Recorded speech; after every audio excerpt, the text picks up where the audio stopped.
देता है तो उसे हम बोलते हैं कैजुअल वैकेंसी।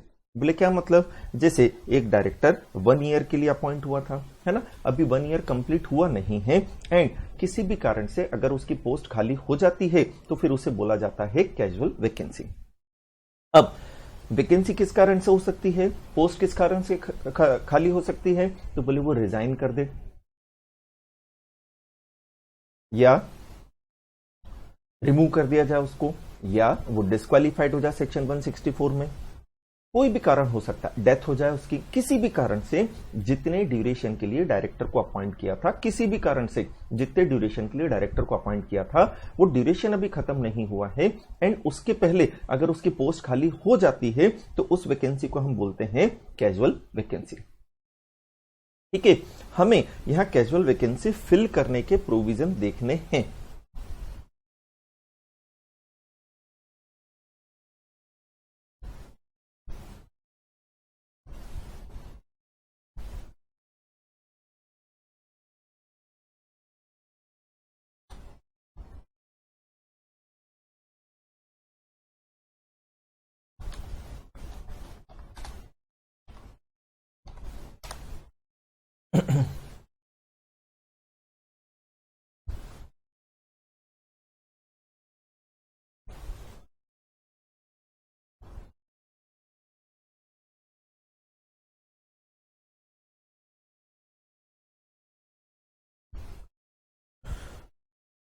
अब ये कैजुअल वैकेंसी फिल कैसे करेंगे वो हम देख रहे हैं। तो सबसे पहले बोला है subject to article of association, मतलब आर्टिकल ऑफ एसोसिएशन में जो प्रोविजन है उस प्रोविजन को आपको कंप्लाई करना पड़ेगा कैजुअल वैकेंसी फिल करने से पहले। ठीक है, फिर क्या बोला है, कैजुअल वैकेंसी केवल उस डायरेक्टर की होती है जो अपॉइंट हुआ था जनरल मीटिंग में। ध्यान देना, जो डायरेक्टर जनरल मीटिंग में अपॉइंट किया गया था शेयर होल्डर के द्वारा, उसी की कैजुअल वैकेंसी मानी जाती है। अगर डायरेक्टर शेयर होल्डर्स के द्वारा जनरल मीटिंग में अपॉइंट नहीं किया गया था तो उसके ऊपर 161 सबसेक्शन 4 के कैजुअल वैकेंसी के प्रोविजन नहीं लगते हैं।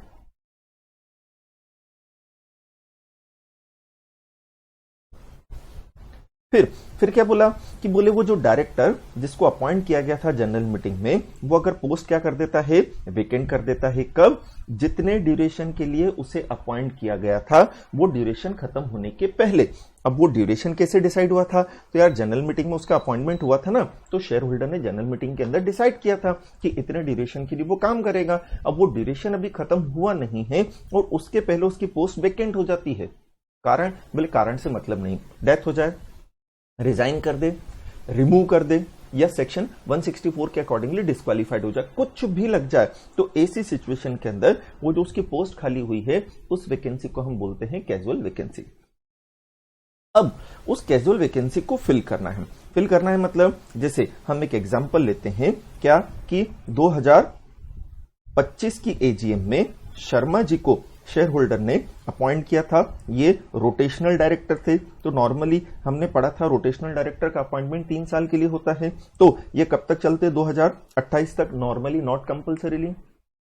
हुआ क्या कि सितंबर 2025 में एजीएम हुई और दिसंबर 2025 के अंदर शर्मा जी ने रिजाइन कर दिया। अब रिजाइन कर दिया तो क्या हो गई, वैकेंसी हो गई। क्या ये कैजुअल है? हाँ, क्यों? क्योंकि डिसाइडेड ये था कि वो 2028 तक काम करेंगे, बट उसके पहले ही उन्होंने पोस्ट क्या कर दी, खाली कर दी, तो इसे कहते हैं हम कैजुअल वैकेंसी। अब इस वैकेंसी को फिल करना है, मतलब शर्मा जी तो गए रिजाइन करके, उनकी जगह हमें दूसरों को लेकर आना है। तो अब हम किसको लेकर आए, वो आपकी इच्छा, किसको लेकर आना चाहते हो, बट अगर उस वैकेंसी को भरना है तो 161 सबसेक्शन 4 के प्रोविजन लगेंगे। बोले 161 सबसेक्शन 4 क्या बोलता है, तो बोले पहले तो चेक करो क्या वो डायरेक्टर अपॉइंटेड था जनरल मीटिंग में। चले देखते हैं, हम बोल रहे हैं शर्मा जी की वैकेंसी हुई है, हाँ, तो क्या उन्हें शेयर होल्डर ने जनरल मीटिंग में अपॉइंट किया था, बोले हाँ, तो बोले ठीक है, पहली कंडीशन पूरी हो गई। अब जितने ड्यूरेशन के लिए अपॉइंट किया था उसके पहले वो पोस्ट खाली कर रहा है, हाँ, ये भी कंडीशन पूरी हो गई। तो अब इसे फिल किया जाएगा, तो ऑब्वियसली शर्मा जी जाएंगे, तो हमारे लिए तो कौन आएंगे, वर्मा जी। तो अब हम शर्मा जी की जगह किसको लेकर आ गए, वर्मा जी को लेकर आ गए, है ना। अब वो वैकेंसी भरेगा कौन, बोले बोर्ड ऑफ डायरेक्टर। वो वैकेंसी भरेगा कौन, बोले बोर्ड ऑफ डायरेक्टर। बोले बोर्ड मीटिंग में ही भरना है, कैसे नहीं भर सकते, आरबीसी से नहीं भर सकते हैं। आरबीसी मतलब रिजोल्यूशन बाय सर्कुलेशन, तो ये केवल कहां भरी जाएगी? बोर्ड मीटिंग में। कैसे नहीं भर सकते हैं? आरबीसी से फिल नहीं की जा सकती है।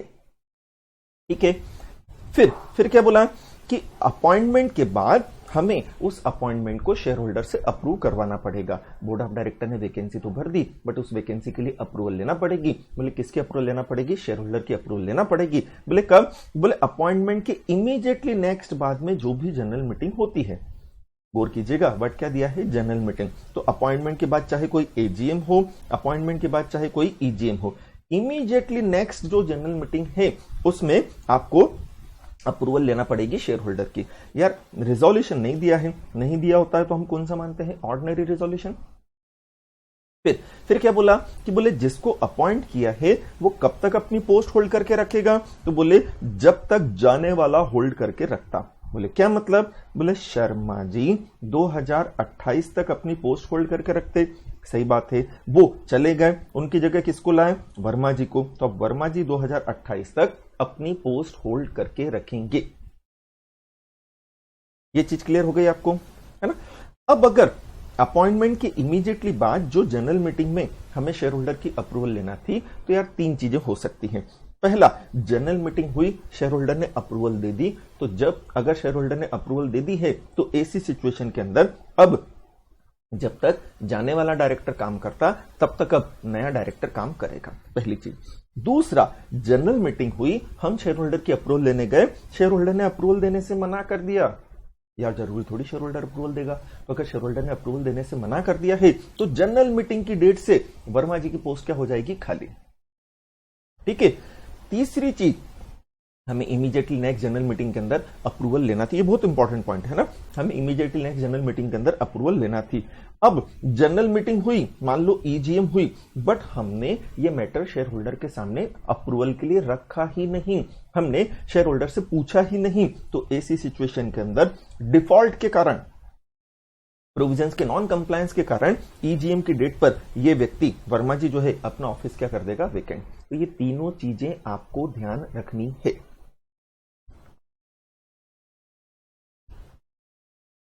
चले, अब इस पे कोई भी क्वेश्चन हो आप पूछ लीजिए, मैं क्वेश्चन का आंसर कर देता हूं, अदरवाइज अपन आगे बढ़ते हैं। नेक्स्ट दिया है section 160, right of a person other than retiring director to stand for directorship. Section 160 practical life में भी बहुत इंपॉर्टेंट होता है एंड एग्जाम में तो पूछा ही जाता है। मैं लगभग हर सेक्शन के साथ ऐसा बोल रहा हूं क्योंकि ये सब सेक्शन बहुत इंपॉर्टेंट है। ये पार्ट बी जो है ये 40 नंबर का वेटेज रखता है। ये सारे सेक्शन बहुत इंपॉर्टेंट है एंड पिछले सालों के एग्जाम पेपर्स अगर आप उठाकर देखोगे तो इन पे बहुत रेगुलर क्वेश्चन आए हैं, इसलिए इंपॉर्टेंट तो बनते ही। अब हमने बोला राइट ऑफ अ पर्सन, एक पर्सन का right to stand for directorship, मतलब वो व्यक्ति ये बोल रहा है मुझे कंपनी का क्या बनाओ? डायरेक्टर बनाओ। एक व्यक्ति ये चाहता है मुझे कंपनी के डायरेक्टर के रूप में क्या किया जाए? प्रपोज किया जाए, मुझे कंपनी का क्या बनाया जाए? डायरेक्टर बनाया जाए। वो व्यक्ति कौन है? बोले वो व्यक्ति कोई भी हो सकता है बट वो रिटायरिंग डायरेक्टर नहीं है। बोले क्या मतलब? जैसे 2025 के अंदर क्या हो रही है? एजीएम। ठीक है, अब 2025 की एजीएम में ए रिटायरिंग डायरेक्टर है ना, वो तो एलिजिबल है तो उसका रीअपॉइंटमेंट प्रपोज्ड होगा ही। वो एलिजिबल है तो उसका रीअपॉइंटमेंट प्रपोज्ड होगा ही। हम पहले ही पढ़ चुके हैं, क्या पढ़ चुके हैं अपन कि जो रिटायरिंग डायरेक्टर होता है एलिजिबल है तो उसका क्या कर लेते हैं? रीअपॉइंटमेंट कर लेते हैं। हाँ यार बिल्कुल सही है, यही पढ़ा हमने। ठीक है, तो ऐसी सिचुएशन के अंदर, ऐसी सर्कमस्टेंसेस के अंदर, ऐसी सिचुएशन के अंदर ए जो है वो तो रिटायरिंग डायरेक्टर है, उसका तो होगा ही। अब हम चाहते हैं कि शर्मा जी, चलो चोपड़ा जी ले लो, हम चाहते हैं चोपड़ा जी जो रिटायरिंग डायरेक्टर नहीं है, हो सकता है वो कंपनी के डायरेक्टर ही ना हो सकता है वो डायरेक्टर तो है बट रिटायरिंग डायरेक्टर नहीं है। गुरु ऐसा कैसे होगा कि वो डायरेक्टर तो है बट रिटायरिंग डायरेक्टर नहीं है? हो सकता है चोपड़ा जी एडिशनल डायरेक्टर थे, तो हमने पढ़ा है एडिशनल डायरेक्टर रिटायरिंग डायरेक्टर नहीं होता है। एडिशनल डायरेक्टर एजीएम की डेट पर अपनी पोस्ट को क्या कर देता है, खाली कर देता है। एडिशनल डायरेक्टर को रेगुलर डायरेक्टर बनाना है, बिल्कुल सही बोला आपने, 160 कंप्लाई करना है। और बच्चों वही 160 तो हम पढ़ रहे हैं। जैसे अल्टरनेट डायरेक्टर क्या बोले तब तक काम करता है जब तक ओरिजिनल डायरेक्टर करेगा। जैसे ही ओरिजिनल डायरेक्टर आया अल्टरनेट की दुकान खत्म, पोस्ट खाली हो गई। अब मुझे अल्टरनेट को रेगुलर डायरेक्टर बनाना है। भले अल्टरनेट डायरेक्टर तो था बट वो रिटायरिंग डायरेक्टर तो नहीं था। हाँ यार वो रिटायरिंग डायरेक्टर नहीं था, तो ठीक है, उसे अगर आपको अपॉइंट करना है आपको 160 कंप्लाई करना पड़ेगा। तो मे बी पॉसिबल एक पर्सन डायरेक्टर है बट रिटायरिंग डायरेक्टर नहीं है और हम चाहते हैं वो रेगुलर डायरेक्टर, वो रिटायरिंग डायरेक्टर बन जाए। शेयर होल्डर से उसे हम फॉरएवर के लिए डायरेक्टर बनवा लें, चाहे रोटेशनल चाहे नॉन रोटेशनल की कैटेगरी में। तो ऐसी सिचुएशन के अंदर हमें 160 कंप्लाई करना पड़ता है। एंड मालूम पड़ा भल्ला जी हैं, उनका कंपनी से कोई रिलेशन ही नहीं है, वो डायरेक्टर ही नहीं है, फिर भी हम चाहते हैं कि भल्ला जी कंपनी के क्या बने, डायरेक्टर। तो उन्हें डायरेक्टर बनाने के लिए सेक्शन 160 कंप्लाई करना पड़ता है। 160 की एप्लीकेबिलिटी समझना बहुत जरूरी है। तो 160 एप्लीकेबल होता है जब कोई भी पर्सन कंपनी का डायरेक्टर बनना चाहता है लेकिन वो अभी रिटायरिंग डायरेक्टर नहीं है, वो नया डायरेक्टर बनना चाहता है, या वो डायरेक्टर तो है, ऑलरेडी डायरेक्टर है बट रिटायरिंग डायरेक्टर नहीं था, मतलब वो उस एजीएम के अंदर रिटायर नहीं हो रहा था। अनुष्का, मीटिंग नहीं हुई तो कैजुअल वैकेंसी की क्या मिस्टेक? भाई मिस्टेक तो हमारी ही है। लॉ के प्रोविजंस के अकॉर्डिंगली हमें मीटिंग के अंदर डिसीजन लेना था। मीटिंग नहीं हुई तो मैंने ऐसा कुछ नहीं बोला अनुष्का कि मीटिंग नहीं हुई तो इमीडिएटली नेक्स्ट जो भी मीटिंग हुई है उस मीटिंग के अंदर आपको डिसीजन लेना है, मैंने ये बोला है। ठीक है, तो अनुष्का गलत ना समझे, मैंने ये बताया है कि इमीडिएटली नेक्स्ट जो भी मीटिंग है उसमें डिसीजन लेना है। अब 3 चीजें हैं, डिसीजन ले लिया, शेयर होल्डर ने अप्रूव कर दिया, ठीक है। दूसरा, शेयर होल्डर ने मना कर दिया, ठीक है। तीसरा, मीटिंग तो हुई बट हमने शेयर होल्डर से आस्का ही नहीं, हमने शेयर होल्डर से पूछा ही नहीं, तो फिर वो पोस्ट खाली कर देगा। क्यों? क्योंकि हमने प्रोविजंस का क्या किया है, नॉन कंप्लायंस किया है। हमें यह देखना था कि मीटिंग के अंदर उस प्रपोजल को रखा जाए एंड शेयर होल्डर से कंसेंट ली जाए।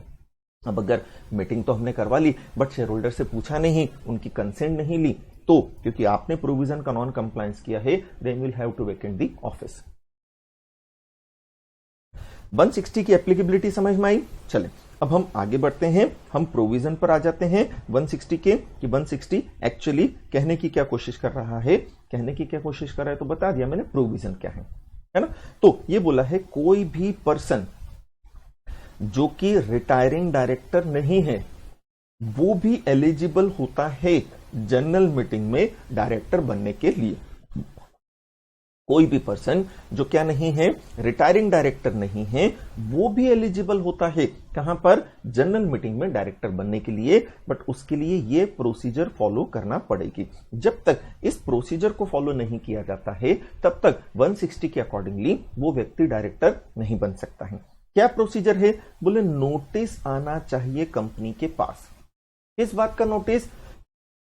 कि बोले जनरल मीटिंग के अंदर इस व्यक्ति को डायरेक्टर बनाना है। किस व्यक्ति को? बोले जो रिटायरिंग डायरेक्टर नहीं है। हम चाहते हैं जनरल मीटिंग में शेयर होल्डर के सामने आप प्रपोजल रखो। क्या प्रपोजल रखो? कि यार इस पर्सन को हमें डायरेक्टर बनाना है। तो फिर शेयर होल्डर डायरेक्टर बना भी सकते हैं, नहीं भी। 160 में तो हम केवल प्रपोजल रख रहे हैं। ऐसा मत समझना कि 160 के अंदर हमने कुछ कहा तो शेयर होल्डर पे कंपल्सरीली एप्लीकेबल हो जाएगा। हम तो केवल प्रपोजल रख रहे हैं। क्या? कि भल्ला जी को आप डायरेक्टर बनाओ। बनाना नहीं बनाना शेयर होल्डर के ऊपर डिपेंड करता है। शेयर होल्डर ने अगर ऑर्डिनरी रिजोल्यूशन पास करके अप्रूवल दे दी तो वो डायरेक्टर बन जाएगा। लेकिन अगर शेयर होल्डर ने अप्रूवल नहीं दी, नहीं बनेगा। सीधी सी बात है। तो ये तो शेयर होल्डर के ऊपर डिपेंड करता है। हम तो केवल प्रपोजल दे रहे हैं। एंड कॉन्ट्रैक्ट एक्ट के अंदर हमने पढ़ा है प्रपोजल का एक्सेप्टेंस देना या नहीं देना प्रपोजी के ऊपर डिपेंड करता है। अब जो नोटिस आएगा उसमें वो नोटिस कौन दे सकता है? Notice can be given by candidate himself. मतलब भल्ला जी डायरेक्टर बनना चाहते हैं ना, भले ही भल्ला जी कंपनी के मेंबर नहीं है, भले ही भल्ला जी कंपनी के मेंबर नहीं है, फिर भी वो नोटिस सर्व कर सकते हैं। अच्छा, ये प्रोविजन एक बार समझ के चलना। ये पब्लिक कंपनी के ऊपर लगते हैं, ये प्राइवेट कंपनी के ऊपर एप्लीकेबल नहीं होते हैं, है ना। मेनली ये प्रोविजन पब्लिक कंपनी के ऊपर लगते हैं, प्राइवेट के ऊपर नहीं लगते हैं, है ना। तो जैसे हमारी पब्लिक कंपनी कौन सी है, आरआईएल है। अब आरआईएल में डायरेक्टर बनना चाहते हैं भल्ला जी, तो भल्ला जी खुद नोटिस दे सकते हैं, कोई दिक्कत वाली बात नहीं है। एक कैंडिडेट खुद अपना प्रपोजल प्रपोज कर सकता है, अपना कैंडिडेचर प्रपोज कर सकता है कि मुझे डायरेक्टर बनाओ। फिर समझना, उसका कैंडिडेचर प्रपोज कर देना इस बात का प्रूफ नहीं है कि वो डायरेक्टर बनी जाएगा। अरे बनना है कि नहीं बनना है, it will be decided by the share holder by passing an ordinary resolution. दूसरा क्या, कुछ मेंबर जो प्रपोजल देना चाहते हैं वो प्रपोज कर सकते हैं, है ना। तो कैंडिडेट खुद कर सकता है या मेंबर कर सकते हैं। जैसे ए से लेकर जेड तक ये कंपनी के कौन है, मेंबर्स हैं। इन्होंने प्रपोज करा, बोले क्या, बोले यार भल्ला जी को क्या बनाओ डायरेक्टर। भल्ला जी ने खुद प्रपोज नहीं किया, मेंबर्स ने प्रपोज कर दिया, कोई दिक्कत वाली बात नहीं है, है ना। तो क्या बोला है कि जो कैंडिडेट, जो पर्सन डायरेक्टर बनना चाहता है वो खुद अपना कैंडिडेचर प्रपोज कर सकता है, मतलब वो खुद नोटिस भेज सकता है कंपनी को, मेरा कैंडिडेचर प्रपोज किया जाए जनरल मीटिंग के अंदर। अपॉइंट होना नहीं होना शेयर होल्डर पर डिपेंड करता है। या कुछ शेयर होल्डर बोल सकते हैं यार ये भल्ला जी अच्छे इंसान है, यार ये क्वालिफाइड है, इन्हें कंपनी का क्या बनवाया जाए, डायरेक्टर। भले ही मेंबर्स ने, कुछ लिखा है सम मेंबर्स, कुछ मेंबर्स ने प्रपोज किया है, बट ये श्योरिटी नहीं है कि उनके प्रपोज करने के कारण सामने वाले का अपॉइंटमेंट हो ही जाएगा। वो होगा कि नहीं होगा, it will be decided by majority, कहां पर, जनरल मीटिंग में। तो पहला हमने पढ़ा नोटिस कौन देगा, फिर दूसरा नोटिस कम से कम 14 दिन पहले दिया जाएगा जनरल मीटिंग के, है ना। तो दूसरा हमने देखा नोटिस कितने टाइम पीरियड पहले आएगा, तो बोले नोटिस कम से कम 14 दिन पहले आएगा। कब से, जनरल मीटिंग से कम 14 दिन पहले आएगा, ठीक है। फिर क्या बोला है कि वो नोटिस कहां दें, तो बोले वो कंपनी के रजिस्टर्ड ऑफिस पर छोड़ दो, आप रजिस्टर्ड ऑफिस पे ले जाकर दे दो। एंड उस नोटिस के साथ 1 लाख का सिक्योरिटी डिपॉजिट देना पड़ेगा, उस नोटिस के साथ 1 लाख का सिक्योरिटी डिपॉजिट देना पड़ेगा। 1 लाख या सच हायर सम एज में बी प्रिस्क्राइब।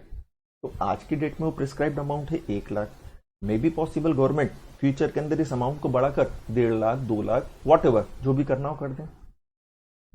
अब बोले यार ये सिक्योरिटी डिपॉजिट क्यों ले रहे हैं, यार ये इसलिए ले रहे हैं कि कल से, मैंने अभी बोला कि एक पर्सन जो मेंबर नहीं है, भल्ला जी अगर मेंबर नहीं भी हैं तो भी वो कैंडिडेचर प्रपोज कर सकते हैं। तो कल से तो कोई भी खड़ा हो जाए, मालूम पड़ा राखी सावंत आ गई, क्या बोले मुझे रिलायंस कंपनी का डायरेक्टर बनाओ, काहे के लिए, अरे भाई फालतू की पब्लिसिटी लेने के लिए, काहे के लिए, और यार नाम हो जाएगा, पेपर में नाम उछलेगा, रिलायंस कंपनी के डायरेक्टर बनने के लिए प्रपोजल आया। बोले ठीक है, तेरे को इतना भरोसा है ना, क्योंकि प्रपोजल दे देने से तू अपॉइंट नहीं हो जाएगी, प्रपोजल दे देने से केवल अपॉइंटमेंट नहीं हो जाएगा, उसे शेयर होल्डर की अप्रूवल चाहिएगी, है ना। तो ऐसी सिचुएशन में हम तेरे से क्या मांग रहे हैं, 1 लाख का सिक्योरिटी डिपॉजिट। क्यों मांग रहे हैं, क्योंकि तेरे में अगर काबिलियत है, तेरे फेवर में अगर मेजोरिटी है और तू अगर अपॉइंट हो गई, तो ऐसी सिचुएशन में ये 1 लाख हम तेरे को रिटर्न कर देंगे। लेकिन अगर तेरे में कोई काबिलियत भी नहीं थी, ना शेयर होल्डर तेरे को सपोर्ट करने वाले थे, फालतू की पब्लिसिटी लेने के लिए, इररिलेवेंट पब्लिसिटी लेने के लिए आपने अपना नाम प्रपोज करवा दिया, क्योंकि लॉ के अंदर ऐसा लिखा है, तो नहीं, आपको उसकी कॉस्ट बियर करना पड़ेगी। कितनी, 1 लाख रुपए। तो इसलिए हम क्या ले लेते हैं, सिक्योरिटी डिपॉजिट ले लेते हैं। लेकिन निधि कंपनी के केस में यह सिक्योरिटी डिपॉजिट 10,000 रुपीज रहेगा, 1 लाख नहीं रहेगा, 10,000 नहीं रहेगा। क्या हर केस में सिक्योरिटी डिपॉजिट देना जरूरी है, नहीं, हर केस में सिक्योरिटी डिपॉजिट देना जरूरी नहीं है। क्या इसका कोई एक्सेप्शन भी है, हाँ है ना। बोले क्या, बोले अगर आईडी का अपॉइंटमेंट प्रपोज किया गया है, अगर आईडी का अपॉइंटमेंट प्रपोज किया गया है तो सिक्योरिटी डिपॉजिट देने की जरूरत नहीं है, बहुत इंपॉर्टेंट पॉइंट है। दूसरा, अगर डायरेक्टर नॉमिनेट किए जा रहे हैं, अगर डायरेक्टर का प्रपोजल दिया जा रहा है एनआरसी के द्वारा, NRC nomination and remuneration committee जो हम सेक्शन 178 में बनाते हैं, उसने अगर प्रपोजल दिया है, उसने अगर कहा है कि इन्हें डायरेक्टर बनाओ, या एनआरसी नहीं थी कंपनी के अंदर, तो बोर्ड ऑफ डायरेक्टर ने अगर प्रपोजल दिया है, क्या प्रपोजल दिया है कि इसे डायरेक्टर बनाओ, तो ऐसी सिचुएशन में ये व्यक्ति डिपॉजिट नहीं देंगे। तो अगर कोई भी व्यक्ति इंडिपेंडेंट डायरेक्टर का कैंडिडेचर प्रपोज कर रहा है, तो इंडिपेंडेंट डायरेक्टर के प्रपोजल के लिए डिपॉजिट नहीं आएगा। बट अगर प्रपोजल डायरेक्टर ने दिया है, प्रपोजल अगर डायरेक्टर ने दिया है, तो अदर डायरेक्टर के केस में, मतलब नॉन इंडिपेंडेंट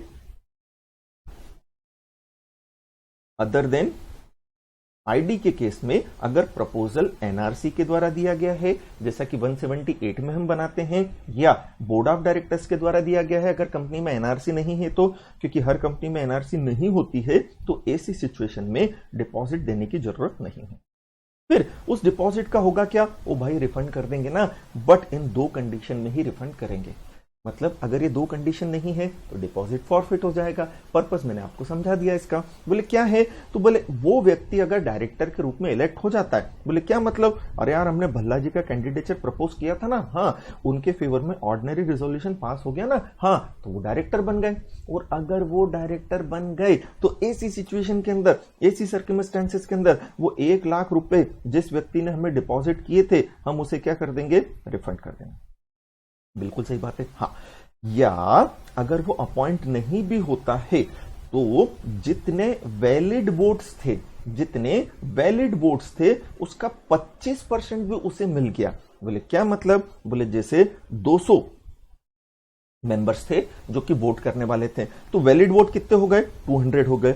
इसका 25% मतलब 50, मतलब 200 में से अगर 50 वोट भी उसे मिल गए, 200 में से अगर 50 वोट भी उसे मिल गए, तो यार इतनी मेजोरिटी तो उसके साथ थी ना, 25% लोग तो उसके साथ थे ना। चलो नहीं हुआ अपॉइंटमेंट, मतलब वो फालतू की बात तो नहीं कर रहा था ना, नहीं, तो बोले एक काम कर, उसका पैसा उसे वापस कर दे। फिर चाहे वोटिंग पोल के थ्रू ही हो, चाहे वोटिंग शो ऑफ हैंड के थ्रू ही हो, इससे मतलब नहीं है, तो वो पैसा रिफंड कर दिया जाएगा। अगर वो व्यक्ति एज ए डायरेक्टर इलेक्ट हो जाता है तो, बट अगर वो इलेक्ट नहीं हुआ और फिर भी टोटल वैलिड वोट का 25% उसे मिल गया था, चाहे वोटिंग पोल से हुई हो चाहे शो ऑफ हैंड से, वो भाई पैसा वापस कर देंगे बिना ब्याज के। ठीक है। अब जैसे ही कंपनी को नोटिस मिलेगा, company shall inform about the notice to the members. जैसे ही कंपनी को नोटिस मिला, कंपनी कंपल्सरीली इन्फॉर्म करेगी मेंबर्स को उस नोटिस के बारे में। ओ भाई कितने दिन पहले? तो बोले कम से कम 7 दिन पहले। बोले कब से? जनरल मीटिंग से। कंपनी को नोटिस कितने दिन पहले मिला? 14 दिन पहले मिला। अब कंपनी को नोटिस मिल गया है तो कंपनी उस नोटिस को सारे मेंबर्स को बताएगी। हाँ, कितने दिन पहले? 7 दिन पहले। ओ भाई कैसे बताऊं मैं गुरु, कैसे बताऊं? बताओ फटाफट से। तो बोले इंडिविजुअल नोटिस भेज दे, हर मेंबर्स को इंडिविजुअली इंटीमेट कर दे। ठीक है। अब इंडिविजुअली कैसे करूं? तो बोले ईमेल भेज दो या राइटिंग के अंदर नोटिस भेज दो, फिजिकली भेज दो या ईमेल कर दो, राइटिंग के अंदर नोटिस भेज दो, कोई दिक्कत वाली बात नहीं है। लेकिन और मेरी अगर कंपनी की क्या है? वेबसाइट, इफ एनी, क्योंकि कंपनी एक्ट के अकॉर्डिंगली वेबसाइट हो ये जरूरी नहीं है, तो अगर आपके पास वेबसाइट है तो आप वेबसाइट पर भी अपलोड करा दो यार, क्या टेंशन है? कोई टेंशन वाली बात नहीं। ठीक है। अब मुझे इंडिविजुअली नोटिस भेजने की जरूरत नहीं पड़ेगी अगर मैं ये काम कर लेता हूं तो। इंडिविजुअल नोटिस का मतलब समझ में आया ना, कि जैसे कंपनी में 200 मेंबर है तो हर मेंबर को, जैसे हम जनरल मीटिंग का नोटिस सेपरेटली इंडिविजुअली भेजते हैं ना, तो हर मेंबर को इस तरह से क्या भेजा जाए? नोटिस भेजा जाए। कैसे? मेल कर दूं या राइटिंग में, राइटिंग मतलब बाय पोस्ट भेज दिया जाए, बाय कुरियर भेज दिया जाए, कोई दिक्कत वाली बात नहीं। एंड है ना, इसमें कोई और नहीं लिखा है, एंड मैं अपनी वेबसाइट अगर कोई है तो उस पर अपलोड कर दूं। लेकिन मुझे हर मेंबर को पर्सनली नोटिस भेजने की जरूरत नहीं पड़ेगी अगर मैं ये कंडीशन पूरी कर लेता हूं तो। क्या कंडीशन? बोले मैं उसका एडवर्टीजमेंट करा लूं। कितने दिन पहले? कम से कम 7 दिन पहले। कब से? यार जनरल मीटिंग से 7 दिन पहले। और कब से क्या होता है ना? तो कौन से? बोले एक वर्नाक्युलर न्यूज़पेपर में प्रिंसिपल वर्नाक्युलर लैंग्वेज के अंदर, एक इंग्लिश न्यूज़पेपर में इंग्लिश के अंदर, जिसका वाइड सर्कुलेशन हो उस डिस्ट्रिक्ट में जहां कंपनी का रजिस्टर्ड ऑफिस सिचुएटेड है। जैसे नोटिस आया था रिलायंस कंपनी को, तो रिलायंस कंपनी सिचुएटेड है मुंबई में, है ना। अब मुंबई की वर्नाक्युलर लैंग्वेज कौन सी है? मराठी। तो एक तो मराठी लैंग्वेज के न्यूज़पेपर में मराठी लैंग्वेज में छपवा दो, दूसरा मुंबई के अंदर जो भी इंग्लिश लैंग्वेज का न्यूज़पेपर है उसमें इंग्लिश लैंग्वेज में छपवा दो, है ना। तो छपवाना उस न्यूज़पेपर में जिसका सर्कुलेशन उस डिस्ट्रिक्ट में हो जहां कंपनी का रजिस्टर्ड ऑफिस सिचुएटेड है। डिस्ट्रिक्ट कौन सी है यहां पर? मुंबई। तो मुंबई डिस्ट्रिक्ट के अंदर जिसका वाइड सर्कुलेशन हो उसमें करा दो। ये प्रोसीजर अगर फॉलो की गई है तो फिर उस डायरेक्टर को, अब अच्छा ये हो जाएगा, उसके बाद क्या होगी? जनरल मीटिंग होगी। जनरल मीटिंग के अंदर हम प्रपोजल रख देंगे क्या कि यार भल्ला जी को अपॉइंट करने का प्रपोजल आया है, और अगर मेंबर ऑर्डिनरी रिजोल्यूशन पास कर देता है तो भल्ला जी अपॉइंट हो जाएंगे, और मेंबर ने अगर ऑर्डिनरी रिजोल्यूशन पास नहीं किया तो भल्ला जी अपॉइंट नहीं होंगे। फिर उनको रिफंड करने का देख लेंगे कि अगर 25% वोट मिल गए थे टोटल वैलिड वोट का, वापस कर देंगे, नहीं तो नहीं करेंगे। अपॉइंट हो गया है तो वो 5 चीजें जो हमारी थी वो हमेशा कंप्लाई करना। पहला, डिन होना चाहिए, 164 में डिस्क्वालीफाइड ना हो, DIR 2 में कंसेंट ले लो, DIR 12 फाइल कर दो 30 दिन के अंदर, और 170 वाले रजिस्टर में एंट्री, ये तो आपको हमेशा करना है ना। चलो ये सेक्शन खत्म हुआ। अब मैं आपके डाउट्स देख लेता हूं। आप लोगों ने क्या क्या बोला है? अनुष्का, मीटिंग नहीं हुई तो कैजुअल वैकेंसी बता दिया मैंने, है ना। Why RD is not included? बेटा कैसी बात कर रही है? जो रोटेशनल डायरेक्टर है वो तो वैसे भी क्या हो रहा है, रीअपॉइंटमेंट प्रपोज्ड ही है ना, उसका अलग से प्रपोजल देने की क्या जरूरत है? मैंने आपको कितनी बार बोला कल भी कि जो रिटायरिंग डायरेक्टर होता है वो तो एलिजिबल है, तो उसका जनरल मीटिंग में अपॉइंटमेंट हो ही जाता है ना, तो वो तो ऑलरेडी प्रपोज्ड है ना। ओ भाई कहां प्रपोज्ड है? लॉ में ही प्रपोज्ड है ना, लॉ में ही ऐसा लिखा है ना, तो अलग से भी प्रपोजल लाने की क्या जरूरत है? इसलिए नहीं। फिर ज्योति जी का कहना पड़ रहा है सर बोर्ड नहीं रिकमेंड कर सकता है ना। बोर्ड भी कर सकता बेटा, कोई भी पर्सन कर सकता है रिकमेंडेशन। अभी तो हमने पढ़ाया ये कि बोर्ड ने रिकमेंड किया है ना, इसलिए मैं बोलता हूं कि मेरा प्रोविजन खत्म हो जाने दिया करो, आपके सारे डाउट्स क्लियर हो जाएंगे। ठीक है सर, मतलब आईडी पर 160 के प्रोविजन नहीं लगते हैं? ऐसा नहीं बोला सुमित मैंने कि आईडी पर 160 के प्रोविजन नहीं लगते हैं। आईडी पर 160 के प्रोविजन लगते हैं, केवल डिपॉजिट देने की जरूरत नहीं है। गलत नहीं समझो, आईडी पर मैंने ये नहीं बोला प्रोविजन लगते हैं, केवल डिपॉजिट देने की जरूरत नहीं है। पेरिल बेटा गलत जवाब दिया, आईडी पर 160 के प्रोविजन लगते हैं, केवल डिपॉजिट देने की जरूरत नहीं है ना। प्रीति सर ये डिपॉजिट 161 वालों को नहीं देना है ना। बच्चा मैं बोल रहा हूं आपको कि अपॉइंटमेंट अगर जनरल मीटिंग में करवाना है तो डिपॉजिट देना है। 161 वालों का अपॉइंटमेंट तो बोर्ड मीटिंग में होता है, नहीं क्या? तो जब 161 वालों का अपॉइंटमेंट बोर्ड मीटिंग में होता है तो ये जनरल मीटिंग में हो ही नहीं रहा है। जब जनरल मीटिंग में नहीं हो रहा तो 160 नहीं लग रहा तो नहीं करेंगे। तनिष्का सही बोला बेटा आपने। प्रीति ओके। फिर अनुष्का, कंपनी को नोटिस मिला है मतलब बोर्ड को मिला ना। ऑब्वियसली कंपनी का तो फिजिकल एग्जिस्टेंस है नहीं, तो कंपनी की बिहाफ पे बोर्ड ही रिसीव करेगा। खुशबू, कंपनी में एनआरसी है पर कैंडिडेचर बोर्ड ने प्रपोज किया है तो प्रिस्क्राइब्ड अमाउंट डिपॉजिट करना पड़ेगा या नहीं? नहीं करना पड़ेगा। Anushka, retiring director not included, then non retiring director भी इंक्लूड नहीं होना चाहिए। क्यों नहीं होना चाहिए? नॉन रिटायरिंग डायरेक्टर का तो एक स्पेसिफाइड ड्यूरेशन तक के लिए अपॉइंटमेंट है। अपॉइंटमेंट 5 साल के लिए है, 5 साल के बाद उसे अपॉइंट किया जाए जरूरी थोड़ी है। जब आपका अपॉइंटमेंट एक फिक्स ड्यूरेशन के लिए हुआ है, आपका अपॉइंटमेंट हुआ 5 साल के लिए, तो 5 साल में आपका खेल खत्म ना। 5 साल बाद आप रिटायर थोड़ी हो रहे हो, 5 साल बाद आप पोस्ट वेकेंट कर रहे हो। जब 5 साल बाद आप पोस्ट वेकेंट कर रहे हो तो ऐसी सिचुएशन में आप रिटायरिंग डायरेक्टर नहीं हो। अगर आप रिटायरिंग डायरेक्टर नहीं हो तो 160 लगेगा। सुमित, शेरिल ओके, मुस्कान क्लियर है, थैंक यू बेटा। चलो नेक्स्ट।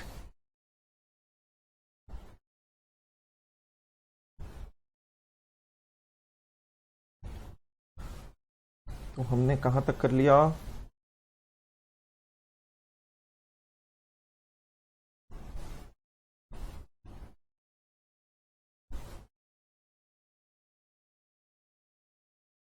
चलो ये हो गया है हमारा, है ना। ये हमने कल कर ही लिया था। 163 बच रहा है, proportional representation for appointment of director, section 163। ठीक है, अब इसके लिए थोड़ी सी बेसिक चीज वापस से समझो। वैसे तो बताना नहीं चाहिए, बट हमने बोला है डायरेक्टर का अपॉइंटमेंट नॉर्मली शेयर होल्डर करते हैं। कैसे? मेजोरिटी से। मेजोरिटी मतलब ऑर्डिनरी रिजोल्यूशन पास करते हैं क्योंकि सेक्शन में लिखा है, तो जिसके पास मोर देन 50% शेयर्स हैं वो अपना डायरेक्टर हमेशा अपॉइंट करवा लेगा। हाँ, जो भी डायरेक्टर अपॉइंट होगा वो उसी का रिप्रेजेंटेटिव होगा। किसका रिप्रेजेंटेटिव होगा? बोले जिसके पास मोर देन 50% शेयर्स हैं उसी का रिप्रेजेंटेटिव होगा ना यार, सीधी सीधी सी बात है। बोले ठीक है, हाँ ठीक है। अब सपोज करो एक कंपनी है ए जिसमें शर्मा जी का ग्रुप है जिनके पास 51% होल्डिंग है, एक वर्मा जी का ग्रुप है, मतलब कुछ शेयर होल्डर वर्मा जी के ग्रुप के हैं, कुछ शेयर होल्डर शर्मा जी के ग्रुप के हैं, एंड बचे हुए 49% शेयर वर्मा जी के ग्रुप के पास है।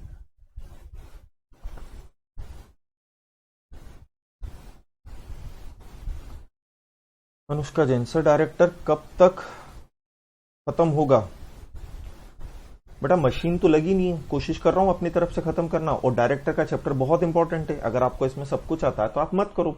वैसे आज ये डायरेक्टर वाला चैप्टर आज खत्म हो जाएगा, इस तरह के क्वेश्चन नहीं पूछने चाहिए, है ना, क्योंकि मैं टाइम पास करने नहीं बैठा हूं, यहां पर आपको पढ़ा रहा हूं और पूरी स्पीड के साथ पढ़ा रहा हूं, टाइम पास भी नहीं कर रहा हूं मैं।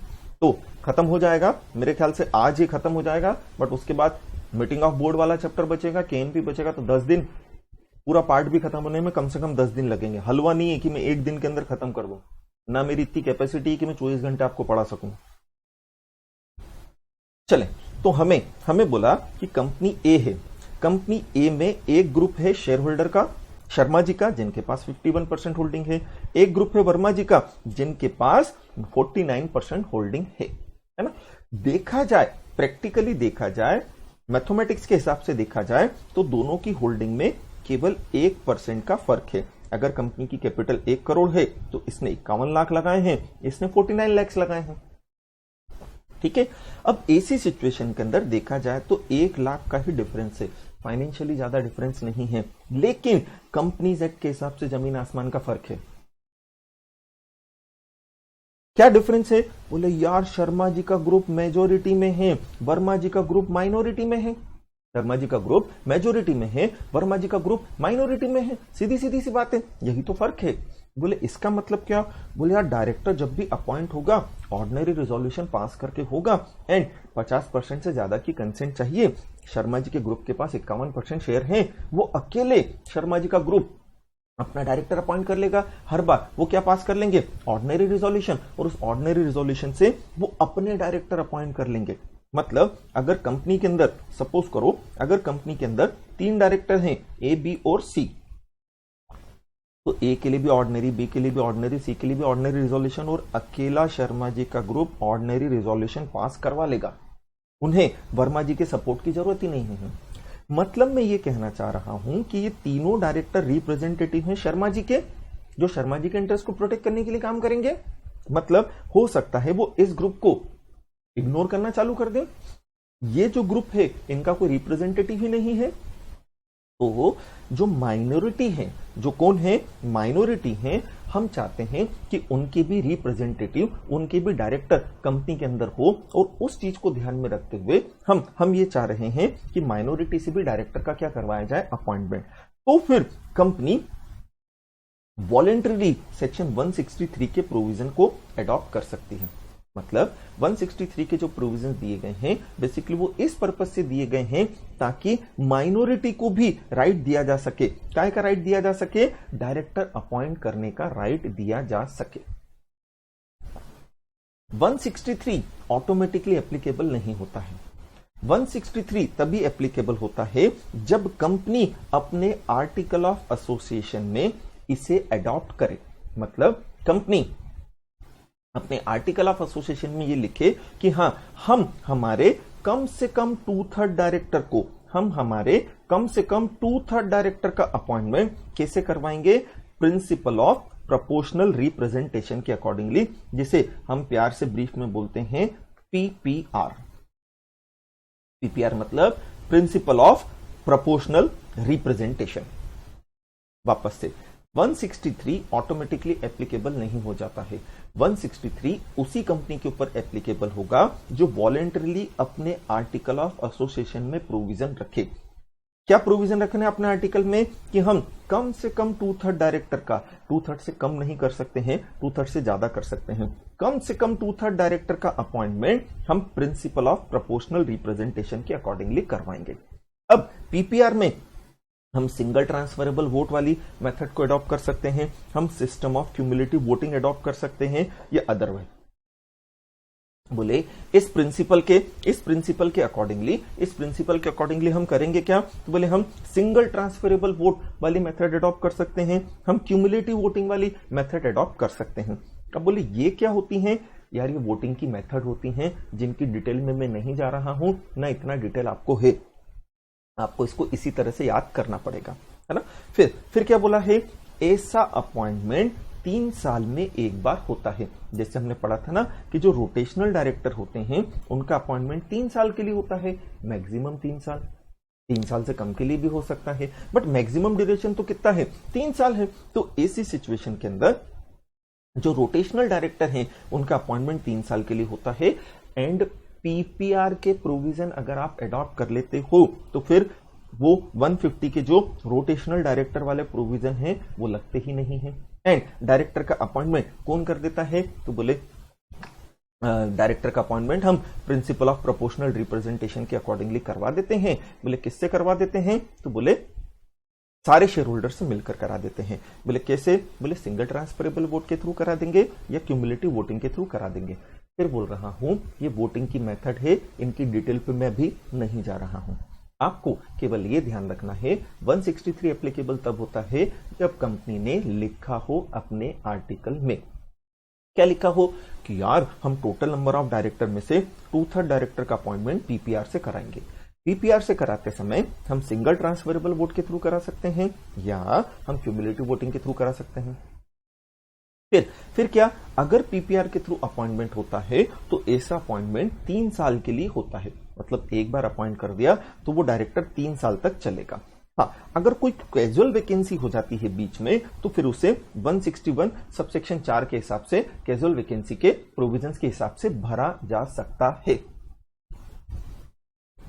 ठीक है, फिर क्या बोला है, बोले 169 एप्लीकेबल नहीं होता है 163 पर। बोले 169 क्या है, बोले removal of director by share holder, मतलब शेयर होल्डर किसी भी डायरेक्टर को जनरल मीटिंग के अंदर हटा सकते हैं। तो ऐसी सिचुएशन के अंदर 163 में जो डायरेक्टर अपॉइंट किया गया है उसे 169 में हटाया नहीं जा सकता। क्यों, अरे यार आप लॉजिक समझो ना, अभी तो हमने माइनॉरिटी को भी राइट देने के लिए उनसे डायरेक्टर अपॉइंट करवा दिया, फिर क्या हुआ, मेजोरिटी ना आकर उनको हटा दिया। अगर मेजोरिटी ना आकर उनको हटा दिया तो फिर यार अपॉइंट करवाने का तो पर्पस ही खत्म हो जाएगा ना। हाँ यार बिल्कुल खत्म हो जाएगा। तो ऐसी सिचुएशन के अंदर directors appointed under section 163 can not be removed by share holder under section 169। वो 3 साल के लिए अपॉइंट होते हैं, वो 3 साल चलेंगे। हाँ, उसके पहले अगर उनकी डेथ हो जाए, वो रिजाइन करके चले जाएं या वो डिस्क्वालिफाइड हो जाएं तो वैकेंसी को 161 के अकॉर्डिंगली फिल किया जाएगा। फिर 163 एप्लीकेबल नहीं होगा, उस 163 एप्लीकेबल नहीं होगा उस गवर्नमेंट कंपनी पर जिसकी एंटायर पेड अप कैपिटल किसके पास है, सेंट्रल गवर्नमेंट या स्टेट गवर्नमेंट के पास। ये हम पहले भी पढ़ चुके हैं, डिटेल वापस अभी डिस्कस नहीं कर रहा मैं इसका। ऐसी गवर्नमेंट कंपनी की जो सब्सिडरी कंपनी है उसके ऊपर भी एप्लीकेबल नहीं होगा। ठीक है, चलिए इस सेक्शन से रिलेटेड डाउट पूछ लें, तब तक मैं पुराने वाले के क्लियर कर देता हूं। प्रीति सर इसमें फ्रैक्शन आएगा तो नेक्स्ट 1 लेना है क्या? हाँ बिल्कुल, प्रांजल ने सही जवाब दिया है। पीयूष नहीं, मैथमेटिक्स के हिसाब से नहीं चलेंगे। मैं आपको एक लॉजिक समझाता हूं, है ना, उसमें आपको पूछने की जरूरत नहीं पड़ेगी। क्या लिखा है, नॉट लेस देन लिखा है ना, मतलब कम से कम 2/3 चाहिए। समझना, लॉजिक समझना, आपको लॉजिक समझा देता हूं, आपको कभी किसी से पूछने की जरूरत नहीं पड़ेगी। जब लिखा है नॉट लेस देन, तो अगर 13 डायरेक्टर का मैं 2/3 निकालूंगा, ठीक है, तो कितना आएगा, बोलो बोलो कितना आएगा?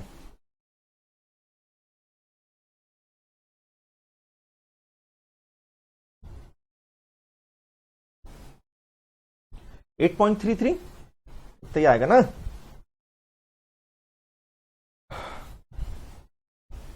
अब मैंने 13 डायरेक्टर का क्या निकाला, 2/3 निकाला, तो कितना आया 8.33। अब अगर मैं 8 ले लेता हूं, 0.33 छोड़ देता हूं, तो आप समझो मेरे को बोला था कम से कम 8.33 होना चाहिए। समझना क्या बोला था, कम से कम 8.33 होना चाहिए। बट अगर मैं 8 ले रहा हूं तो मैंने 0.33 छोड़कर प्रोविजन का नॉन कंप्लायंस कर दिया यार। हाँ, बट अगर मैं 8.33 की जगह 9 ले लूं तो मेरे 8.33 कवर हो रहे हैं, क्योंकि मैं 0.33 डायरेक्टर तो कर नहीं सकता, या तो मैं 8 पे जाऊं या 9 पर। बट अगर मैं 8 पर जाता हूं तो बोला है जब नॉट लेस देन 8.33, तो अगर मैं 8 पे चला गया तो ये प्रोविजन का क्या हो गया, नॉन कंप्लायंस, क्योंकि 8.33 से कम तो मुझे करना ही नहीं था, जबकि मैंने कितने कर दी, 8, ये नॉन कंप्लायंस हो गया। वो बेटा 8.66 ले ले यार, मेरा भी थोड़ा सा है ना। अभी अगर मैं इस तरह से करता हूं तो होगा क्या, 0.66 अगर मैं छोड़ देता हूं, 0.66 अगर मैं छोड़ देता हूं तो होगा क्या कि मैं 8 अगर डायरेक्टर पर आ गया, 8 डायरेक्टर पर अगर आ गया तो ऐसी सिचुएशन के अंदर ये क्या, प्रोविजन का नॉन कंप्लायंस हो गया। बट अगर मैं 9 ले रहा हूं तो 8.66 इज कवर्ड अंडर 9 ना, इसलिए ऐसा बोला है। अगर सपोज करो मेरी कंपनी के अंदर 14 डायरेक्टर होते, ठीक है, तो कितना आता, चलो मैं इसको ज्यादा एक्सटेंड नहीं कर रहा, आप इसका लॉजिक समझ लो एक तरह से, क्या कि अगर जैसे ये हम बोल रहे हैं कि कम से कम 2/3 करना है और 8.66 अगर आया है, तो ऐसी सिचुएशन के अंदर अगर मैं 8 पर जाता हूं, 8 पर अगर जाता हूं तो होगा क्या कि मेरे ये फिगर पूरा नहीं होता है, इसलिए हम ऐसा बोलते हैं। फिर मैं डायरेक्टली बता देता हूं, क्लास में मैंने इसका लॉजिक भी समझाया था, बट ये समझो ये इस वर्ड से सारी चीजें डिसाइड होती है। अगर लिखा है एटलीस्ट इतना, तो फिर उतना मेंटेन करने के लिए आप हायर साइड पर जा सकते हो, लोअर साइड पर नहीं जा सकते हो। चलिए 160 हमने खत्म कर लिया बेटा, अभी है ना। मैंने आपको बताया था 160 प्राइवेट कंपनी के ऊपर एप्लीकेबल नहीं होता है, मतलब एक बार देख लू मैं, चलो ये क्लियर कर दिया मैंने सबके डाउट अभी।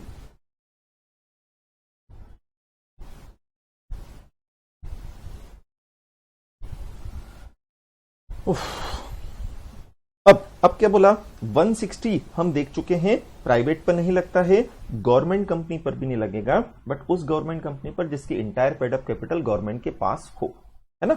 एंड ऐसी गवर्नमेंट कंपनी जिसकी entire paid up capital government के पास हो, उसकी सब्सिडरी पर भी नहीं लगेगा। ये अपन डिस्कस कर चुके हैं, वापस नहीं करना मैं, ये सारे प्रोविजन अभी हमने देख लिए। दिन के प्रोविजन है, मुझे लगता नहीं कि मैं इनको रिवाइज करवाऊं आपको, ये जनरल है, आप पढ़ लेना, इसमें रिवीजन जैसा कुछ भी नहीं है ना।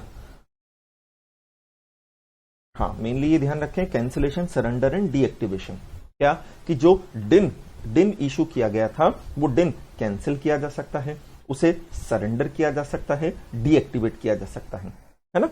कैंसिल करना मतलब जिस व्यक्ति को डिन दिया था उसका डिन हमने खत्म कर दिया।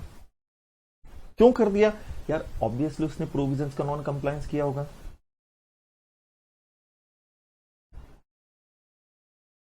वन 163 बेटा हर उस कंपनी के ऊपर लगेगा जो अपने आर्टिकल ऑफ एसोसिएशन के अंदर उसे अडॉप्ट कर लेती है ना।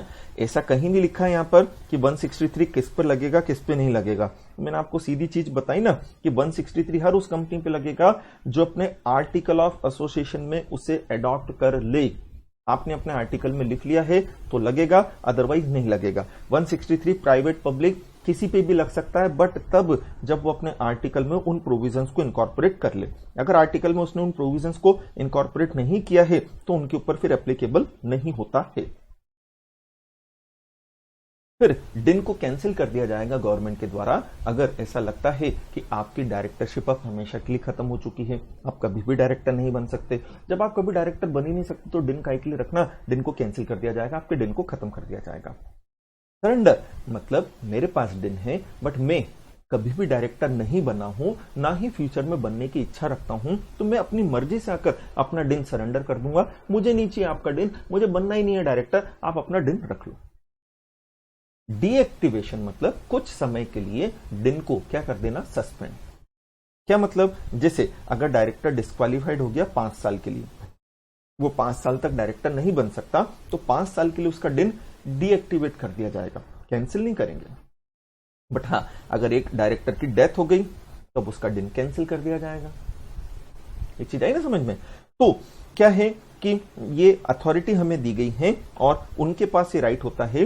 कॉम्पिटेंट अथॉरिटी जो है सेंट्रल गवर्नमेंट है, रीजनल डायरेक्टर को पावर दे रखे हैं उन्होंने। अगर वो सेटिस्फाइड होते हैं तो ऐसी सिचुएशन में वो डिन को कैंसिल, सरेंडर या डीएक्टिवेट कर सकते हैं। ठीक है, पहला क्या, अगर डिन किसी पर्सन के पास क्या है, एक से ज्यादा है, तो बाय मिस्टेक या इंटेंशनली अगर एक पर्सन ने एक से ज्यादा डिन ले लिया है तो ऐसी सिचुएशन में उसके डिन को क्या कर दिया जाएगा, कैंसिल कर दिया जाएगा। एक डिन को कैंसिल कर देंगे, सॉरी, मान लो उसके पास 3 दिन है तो एक दिन को छोड़कर बाकी सारे दिन कैंसिल करके उस एक दिन के अंदर मर्ज कर दिए जाएंगे। फिर बाद में लगता है कि रॉन्गफुल या फ्रॉडुलेंट मैनर में दिन लिया था, कैंसिल कर देंगे यार, झूठ झूठ बोल के आपने दिन लिया है। फिर डेथ हो जाए उस व्यक्ति की जिसको दिन दिया था, कैंसिल कर देंगे यार, है ना।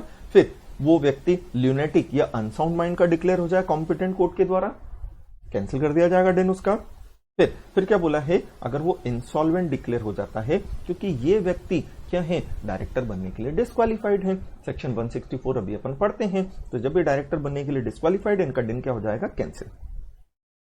ठीक है, बट हाँ, कैंसिलेशन या डीएक्टिवेशन करने से पहले हमें डायरेक्टर को अपॉर्चुनिटी ऑफ बीइंग हर्ड देना पड़ेगा, उसे सुनवाई का मौका देना पड़ेगा। अपॉर्चुनिटी ऑफ बीइंग हर्ड देने के बाद ही क्या किया जाएगा, दिन को कैंसिल किया जाएगा।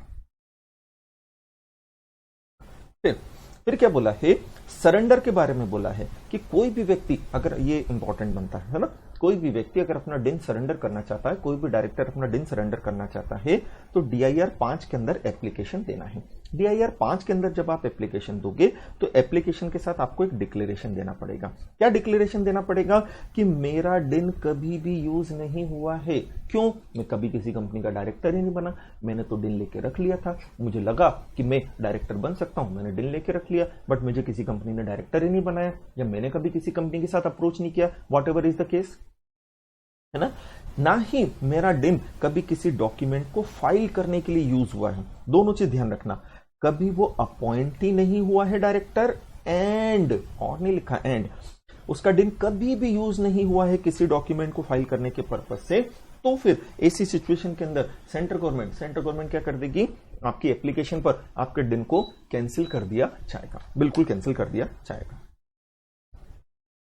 ठीक है, फिर DIR 3 KYC समझ ले, है ना। KYC मतलब नो योर कस्टमर होता है, तो इसी तरह से डायरेक्टर को भी अपनी KYC करवानी पड़ती है। हर साल डायरेक्टर को अपनी KYC करवानी पड़ती है, मतलब गवर्नमेंट के अथॉरिटीज के पास अपना address proof, identity proof confirm करवाना पड़ता है कि हाँ अभी हम जिंदा हैं, हम चल रहे हैं, सब कुछ बढ़िया है।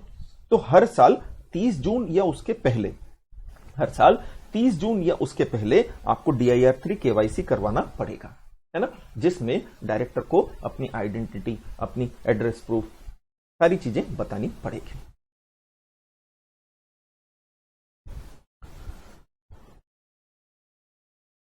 फिर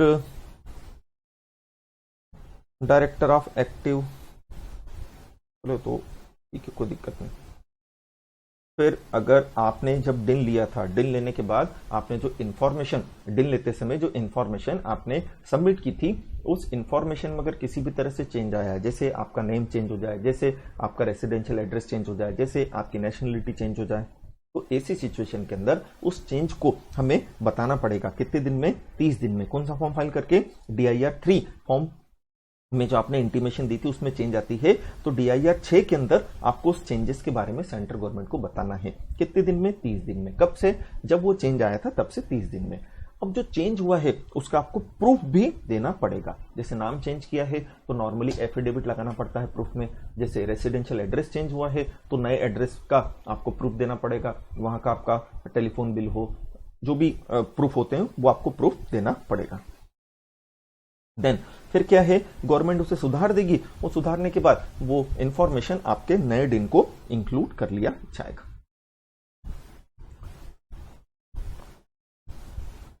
next, disqualification for appointment of director, section है 164। ठीक है, पेनाल्टी नहीं लगेगे, लगेंगे। सुमित शुक्ला, काई की पेनल्टी लगा रहा भाई तू? हाँ, मुझे नहीं समझ में आया सुमित, आप काई की पेनल्टी पूछ रहे हो मेरे से? Disqualification for appointment of director, section 164। तो जैसे हम 5 चीजें पढ़ते हैं, पहला उसके पास डिन होना चाहिए, या 153 में सेंट्रल गवर्नमेंट ने जो भी नंबर अप्रूव किया है वो नंबर होना चाहिए। दूसरा, वो 164 में डिस्क्वालिफाइड नहीं हो, वही 164 हम पढ़ रहे हैं। तो डायरेक्टर कौन बनेगा उसकी क्वालिफिकेशन कहीं नहीं दी है, मतलब डायरेक्टर कितना पढ़ा लिखा होना चाहिए, कितना अनपढ़ हो, कितना गवार हो, कहीं नहीं दिया है।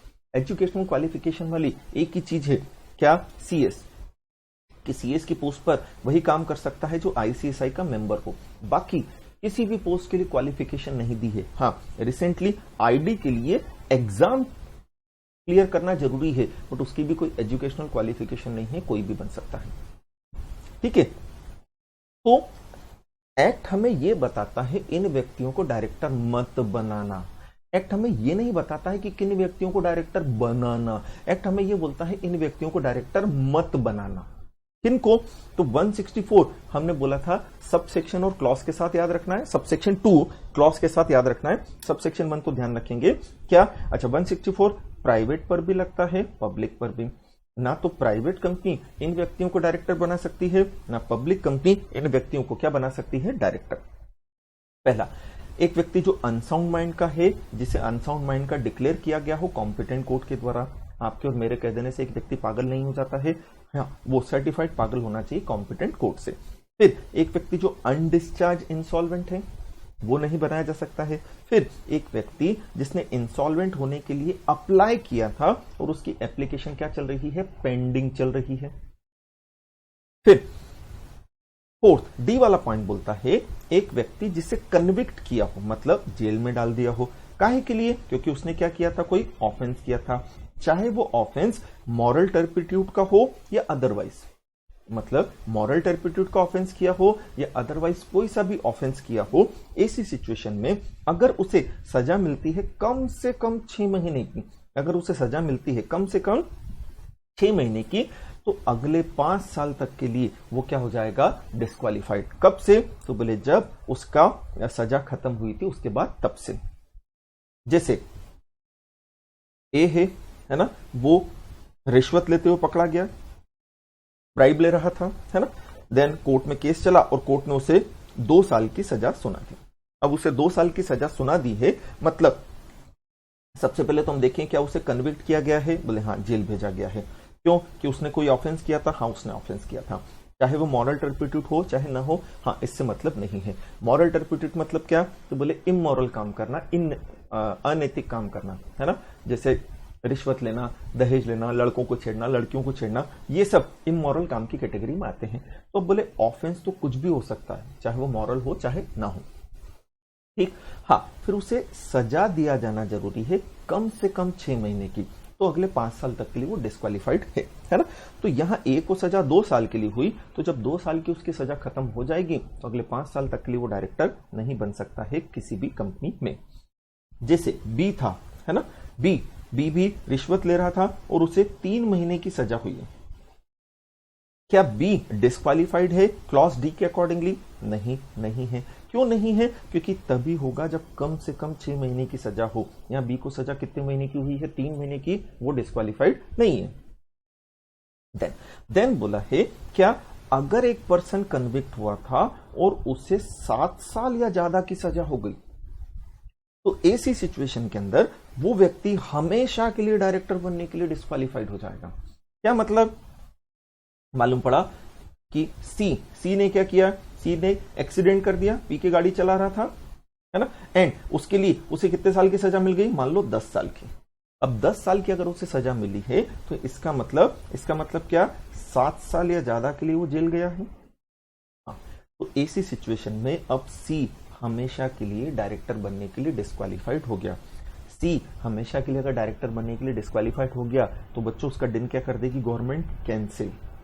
ए केवल 5 साल के लिए डायरेक्टर बनने के लिए डिस्क्वालिफाइड हुआ है तो उसका दिन क्या कर दिया जाएगा? डीएक्टिवेट।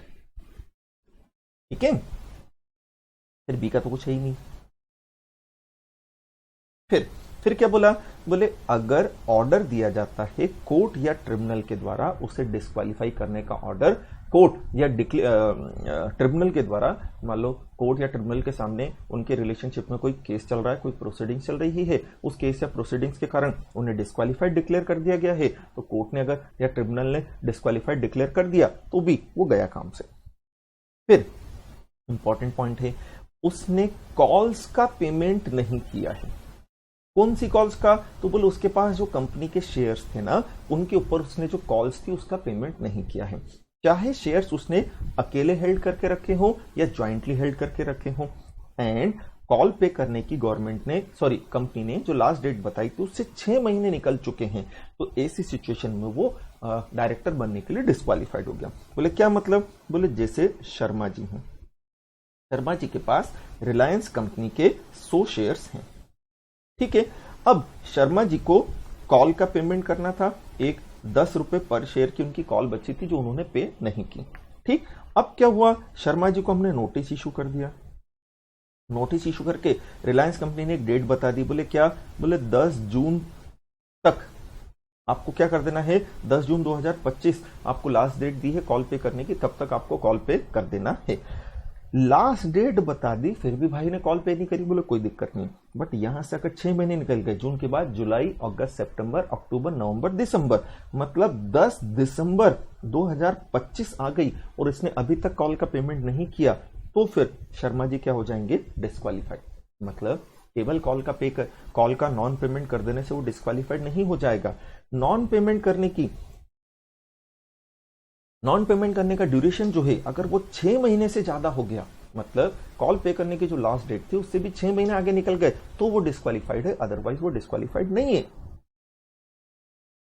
फिर वो कन्विक्ट हुआ हो, क्यों, उसने सेक्शन 188 मतलब रिलेटेड पार्टी ट्रांजैक्शन वाले प्रोविजंस का नॉन कंप्लायंस किया हो, बोले ठीक है।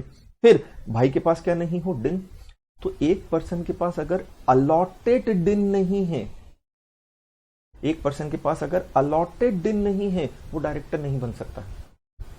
तो अलॉटेड दिन होना चाहिए। दिन के लिए अप्लाई कर देना केवल सफिशिएंट नहीं होता है, आपने दिन के लिए अप्लाई किया हो, फिर गवर्नमेंट 30 दिन का टाइम देती है आपको दिन देने में। जब गवर्नमेंट 30 दिन में आपको दिन अलॉट कर देगी, दे देगी, तब ऐसी सिचुएशन के अंदर, ऐसी सर्कमस्टांसेस के अंदर आप डायरेक्टर बन सकते हो। तो जब तक आपके पास अलॉटेड दिन नहीं है, नहीं बन सकते। एंड 165 मतलब नंबर ऑफ डायरेक्टरशिप वाले जो प्रोविजंस थे, उन प्रोविजंस का क्या किया है, नॉन कंप्लायंस किया है, तो भी वो व्यक्ति क्या नहीं बन सकता है, डायरेक्टर नहीं बन सकता है। 165 में हम पढ़ेंगे कि एक पर्सन मैक्सिमम कितनी कंपनियों का डायरेक्टर बन सकता है, बोले 20 कंपनियों का डायरेक्टर बन सकता है ना। और अगर वो 20 से ज्यादा का हो जाता है तो फिर वो डायरेक्टर बनने के लिए क्या है, डिस्क्वालीफाइड। ठीक है, सब सेक्शन 1 खत्म हो गया। यहां तक के अब आपके मैं डाउट देख लेता हूं, क्या है।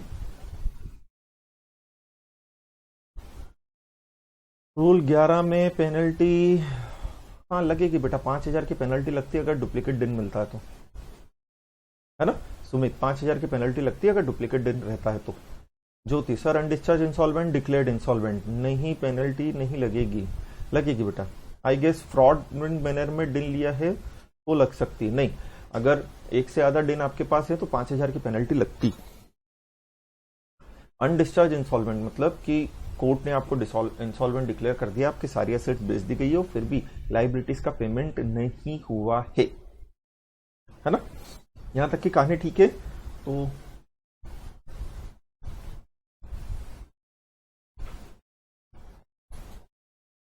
तो मेरी बात आप लोगों को अभी भी ध्यान नहीं आई, वो एक ही दिन याद रहती है कि अगर किसी को कोई चीज अच्छी लगे तो उसे क्या करना चाहिए, एप्रिशिएट करना चाहिए, है ना। और बस एक दिन मैंने बोला तो अपन ने हवाबाजी कर दी कि हाँ सर हम ये कर देंगे ना, वो बटन तोड़ देंगे ना, ये बटन तोड़ देंगे, बाकी सब वहीं की वहीं है। चलो हो सकता है आपको लेक्चर अच्छा नहीं लग रहा हो, हाँ सबको खुश कर सकूं मैं, जरूरी भी नहीं है। चले देखें तो क्या बोला अपन ने, अब है हमारे पास सब सेक्शन 2 164 सब सेक्शन 2 जो कि अगेन डिस्क्वालिफिकेशन बताता है। ठीक है, स्टार्ट करते हैं इसको।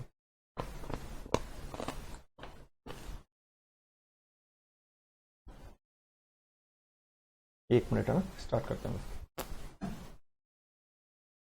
चाय पानी पी लूं?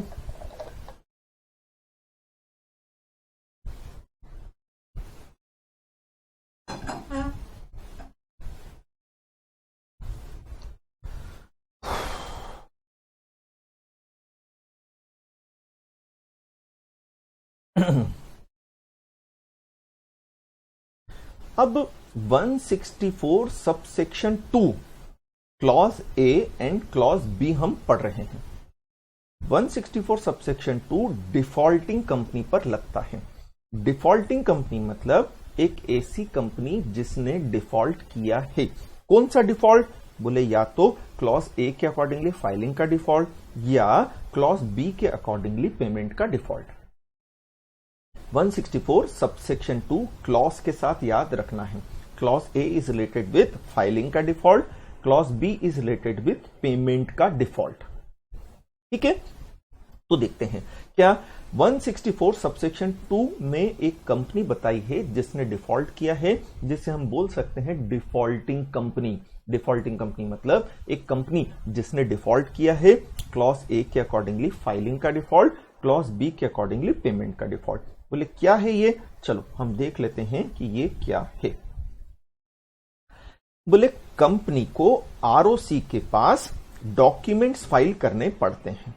वैसे तो बहुत सारे डॉक्यूमेंट्स फाइल करने पड़ते हैं, बट ये जो 2 डॉक्यूमेंट हैं ये अगर फाइल नहीं किए हैं, बोले कौन से डॉक्यूमेंट? तो बोले फाइनेंशियल स्टेटमेंट या एनुअल रिटर्न।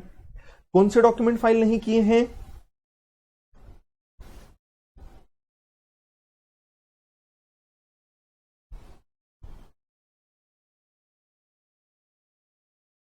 चलो, फाइलिंग का डिफॉल्ट बोलता है कि कंपनी अगर आरओसी के पास ये 2 डॉक्यूमेंट, इन 2 डॉक्यूमेंट में से कोई डॉक्यूमेंट अगर फाइल नहीं करती है तो 164 सबसेक्शन 2 क्लॉज ए एप्लीकेबल होता है। कौन कौन सा? बोले फाइनेंशियल स्टेटमेंट फाइल नहीं किए हैं या एनुअल रिटर्न फाइल नहीं किया है।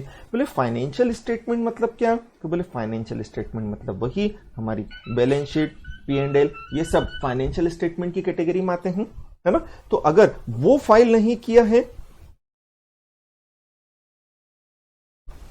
या सेक्शन 92 के अकॉर्डिंगली एनुअल रिटर्न होता है, अगर वो फाइलिंग में डिफॉल्ट किया है, दोनों के बीच में और लिखा है, मतलब दोनों की फाइलिंग का डिफॉल्ट किया जाए ये जरूरी नहीं है।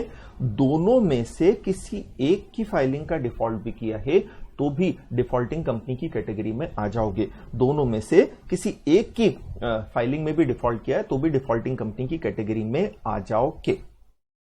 ठीक है, एंड ये डिफॉल्ट 3 कॉन्जिक्यूटिव फाइनेंशियल ईयर तक था।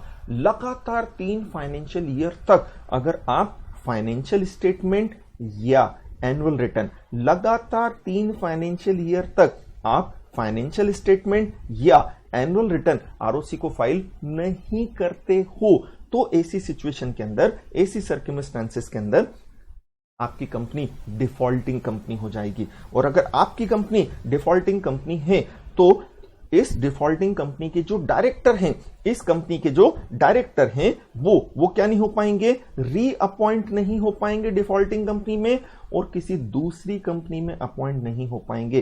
कितने साल तक? 5 साल तक। मतलब 164 सबसेक्शन 2 अगर लग गया तो 5 साल के लिए वो व्यक्ति डिस्क्वालिफाइड हो जाता है डिफॉल्टिंग कंपनी में रीअपॉइंट होने से और अदर कंपनी में अपॉइंट होने से।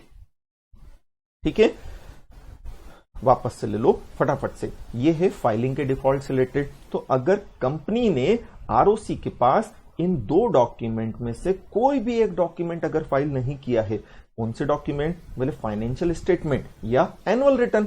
कब नहीं किया हो? 3 कॉन्जिक्यूटिव फाइनेंशियल ईयर तक, लगातार 3 साल तक इन 2 में से कोई भी डॉक्यूमेंट फाइल नहीं किया है, तो वो जो डिफॉल्टिंग कंपनी है उसके डायरेक्टर डिस्क्वालिफाइड हो जाते हैं। कितने साल तक के लिए? 5 साल तक के लिए, है ना।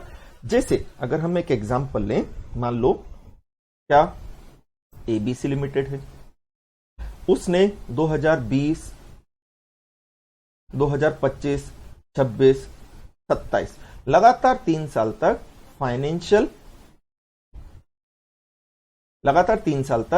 फाइनेंशियल स्टेटमेंट फाइल नहीं किया। किसके पास? आरओसी के पास। हालांकि उसने एनुअल रिटर्न फाइल कर दिया था। अब दोनों में से अगर एक की भी फाइलिंग के अंदर क्या हुआ है? डिफॉल्ट हुआ है, तो ऐसी सिचुएशन में, ऐसी सर्कमस्टेंसेस में ये एबीसी लिमिटेड के मान लो 3 डायरेक्टर हैं, ए, बी और सी, ये तीनों डायरेक्टर डिस्क्वालिफाइड हो जाएंगे। हाँ, एबीसी लिमिटेड के जितने डायरेक्टर हैं सब की सब डिस्क्वालिफाइड हो जाएंगे। अरे यार, किस चीज से डिस्क्वालिफाइड हो जाएंगे? तो बोले ये एबीसी लिमिटेड में रीअपॉइंट नहीं होंगे। मतलब जब ये रिटायर होंगे, रिटायर होने के बाद इनका रीअपॉइंटमेंट का टाइम आएगा तो उन्हें रीअपॉइंट नहीं किया जाएगा। ना ही ये किसी अदर कंपनी में, मान लो XYZ लिमिटेड है, वो एबीसी को डायरेक्टर बनाना चाहती है, नहीं भाई, 5 साल तक नहीं बना सकती है। लेकिन अगर इसको हम थोड़ा सा चेंज करें, क्या कि 25 में फाइल नहीं किया, 26 में फाइल नहीं किया, बट 27 में कर दिया, तो ऐसी और 28 में फिर नहीं किया, तो दिख तो रहा है कि 3 बार डिफॉल्ट हुआ है, बट ये कॉन्जिक्यूटिव डिफॉल्ट नहीं है, लगातार डिफॉल्ट नहीं है। और अगर ये लगातार डिफॉल्ट अगर नहीं है तो फिर डिस्क्वालिफिकेशन एप्लीकेबल नहीं होगी। ये पहला पॉइंट हुआ। अब अपन दूसरे पॉइंट पर आते हैं, है ना।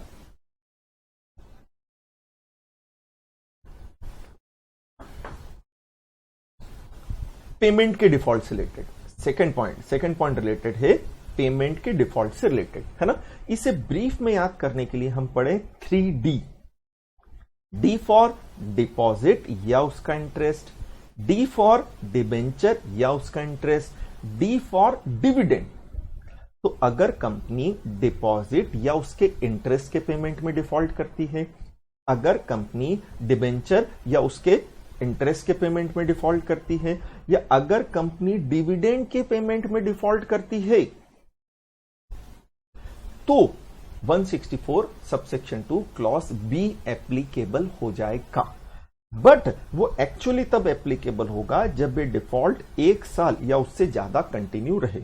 या डिफॉल्ट तो इमीडिएटली उस मोमेंट पर हो जाता है कि ड्यू डेट पर हमने पेमेंट नहीं किया।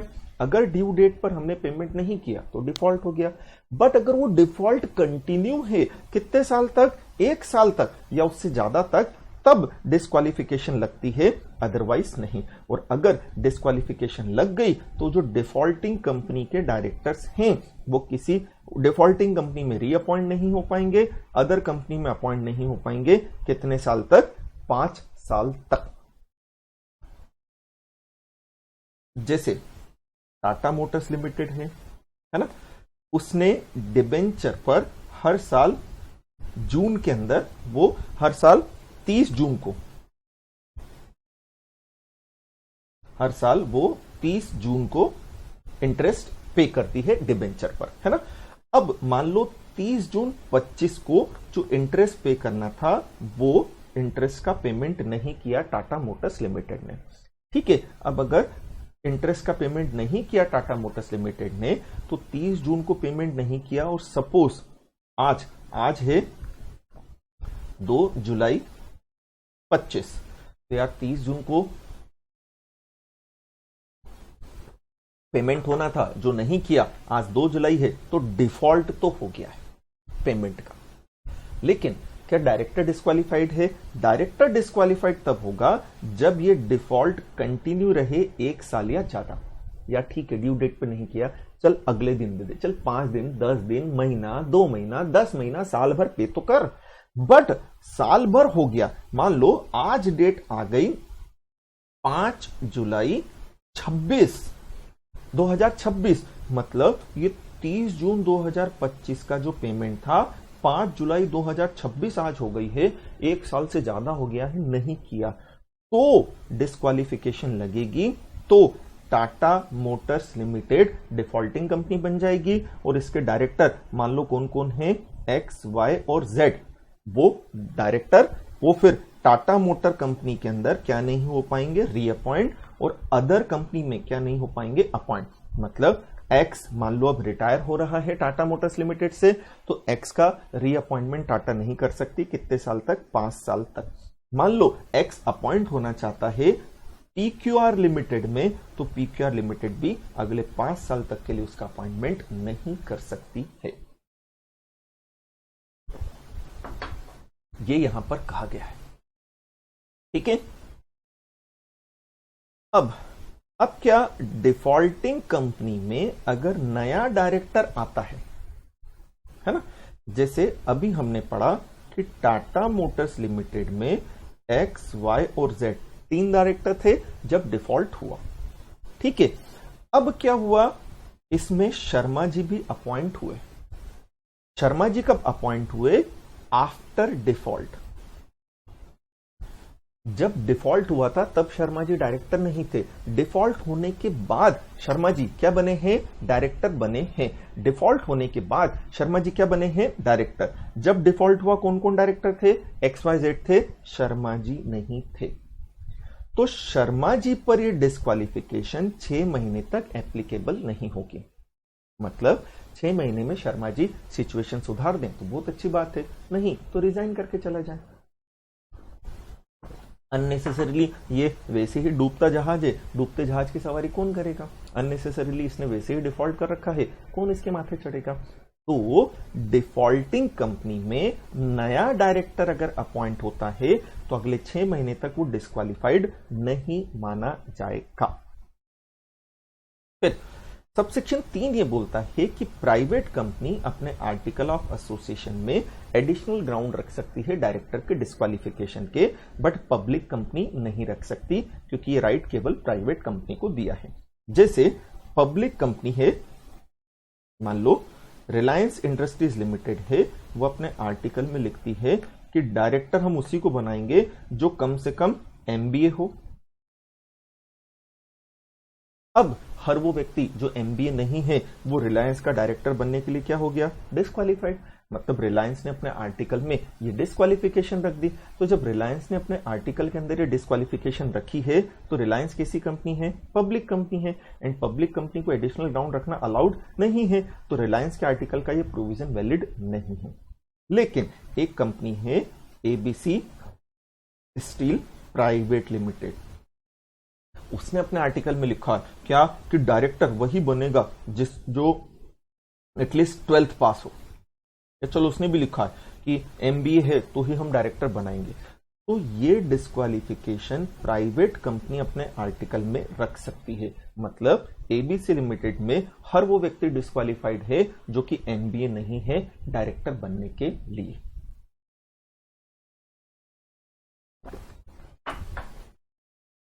ठीक है, ये हमारा 164 कंप्लीट हो गया।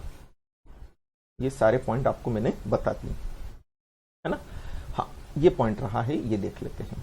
अब बोले जिस कंपनी पर 164 सबसेक्शन 2 की डिस्क्वालिफिकेशन लग गई, उस कंपनी को खुद ही ROC को इंटीमेट करना है। सॉरी, मतलब जो डिस्क्वालिफाइड है, जो डायरेक्टर डिस्क्वालिफाइड है 164 सबसेक्शन 2 के अंदर, तो जब वो किसी भी कंपनी का क्या बनेगा? डायरेक्टर। जब वो किसी भी कंपनी में एज अ डायरेक्टर अपॉइंट होगा या रीअपॉइंट होगा, जैसे वो टाटा मोटर्स लिमिटेड के अंदर X, Y और Z डायरेक्टर थे ना, अब अगर वो किसी भी कंपनी में अपॉइंट या रीअपॉइंट होते हैं ना, क्योंकि वो डिफॉल्ट कर चुके हैं ना, तो उन्हें DIR 8 में एक इंटीमेशन देना पड़ेगी। क्या कि जो डिफॉल्ट था वो खत्म हो चुका है, 5 साल हो चुके हैं, अब हम डिस्क्वालिफाइड नहीं हैं, इस तरह का एक डिक्लेरेशन सबमिट करना पड़ेगा। कौन से फॉर्म में? DIR 8 में। ठीक है, मतलब X बताएगा ठीक है मैं टाटा मोटर्स लिमिटेड का डायरेक्टर था, बट वो डिस्क्वालिफिकेशन 5 साल मेरे हो चुके हैं, अब मैं अपॉइंट या रीअपॉइंट हो सकता हूं, ऐसा डिक्लेरेशन उसे सबमिट करना पड़ेगा जब भी वो किसी कंपनी में अपॉइंट या रीअपॉइंट होता है, तो DIR 8 वाले फॉर्म में। ठीक है, फिर क्या बोला कि जो कंपनी, तो टाटा मोटर्स लिमिटेड ने डिफॉल्ट किया था, तो टाटा मोटर्स लिमिटेड की ड्यूटी बनती है कि जैसे ही डिफॉल्ट हो, 164 सबसेक्शन 2 का डिफॉल्ट हो, DIR 9 में एक रिपोर्ट बनाकर ROC को सबमिट करें। टाटा मोटर्स लिमिटेड मतलब डिफॉल्टिंग कंपनी की ड्यूटी बनती है कि जैसे ही डिफॉल्ट हुआ था, DIR 9 में एक रिपोर्ट बनाकर किसको सबमिट कर दे? रजिस्ट्रार को सबमिट कर दे। क्या सबमिट कर दे? कि भाई मेरे यहां डिफॉल्ट हुआ है और मेरे डायरेक्टर हैं कौन कौन? X, Y, Z।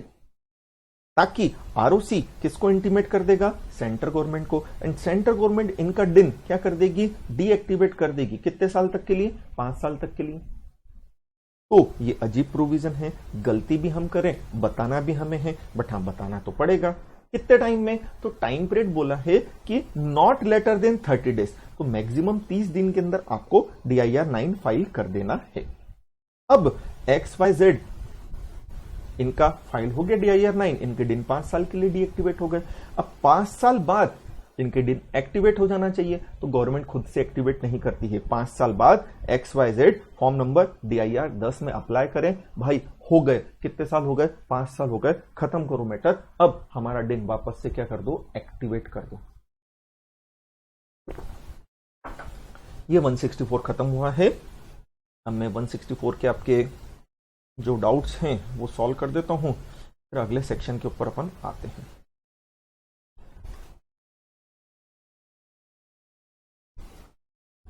चाहे रिपीट कर दो, क्या रिपीट करूं बेटा, मुझे समझ में नहीं आ रहा।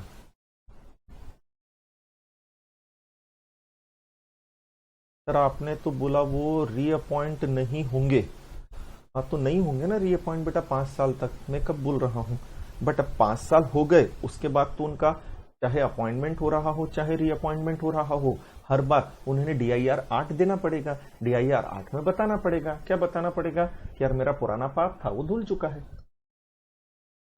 ज्योति सर कभी कंपनी आरओसी को नहीं बताएगी तो फिर आरओसी को कैसे पता चलेगा? आरओसी भगवान तो है नहीं कि उसे ऑटोमेटिकली पता चल जाएगा, है ना, उसे सपना तो नहीं आएगा, सपना दिखाना पड़ेगा, क्योंकि सपना आती भी नहीं है, सपना आता भी नहीं है, सपना दिखाना पड़ता है, तो आरओसी को तो इंटीमेट करना पड़ेगा। कंपनी ने नहीं किया, अदरवाइज किसी सोर्स से मालूम पड़ गया तो उल्टा कंपनी की रिस्पॉन्सिबिलिटी हो जाएगी, कंपनी के ऊपर पेनल्टी लगा दी जाएगी।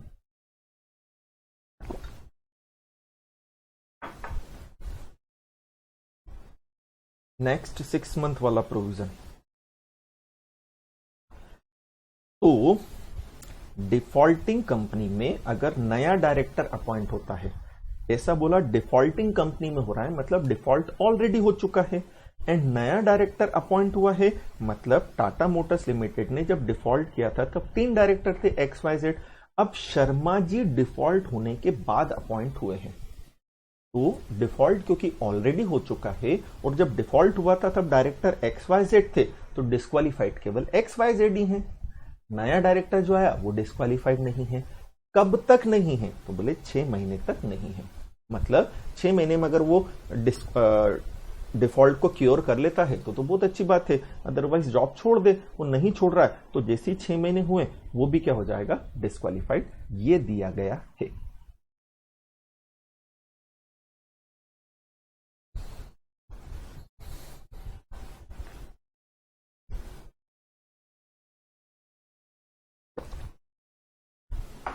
नेक्स्ट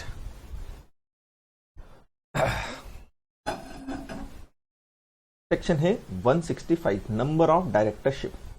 सेक्शन 165 ये बताता है कि एक पर्सन मैक्सिमम कितनी कंपनीज का डायरेक्टर बन सकता है ना। तो साइमल्टेनियसली एक पर्सन मैक्सिमम 20 कंपनियों में डायरेक्टर हो सकता है, एंड 20 के कैलकुलेशन में ये 4 चीजें आपको ध्यान रखनी है।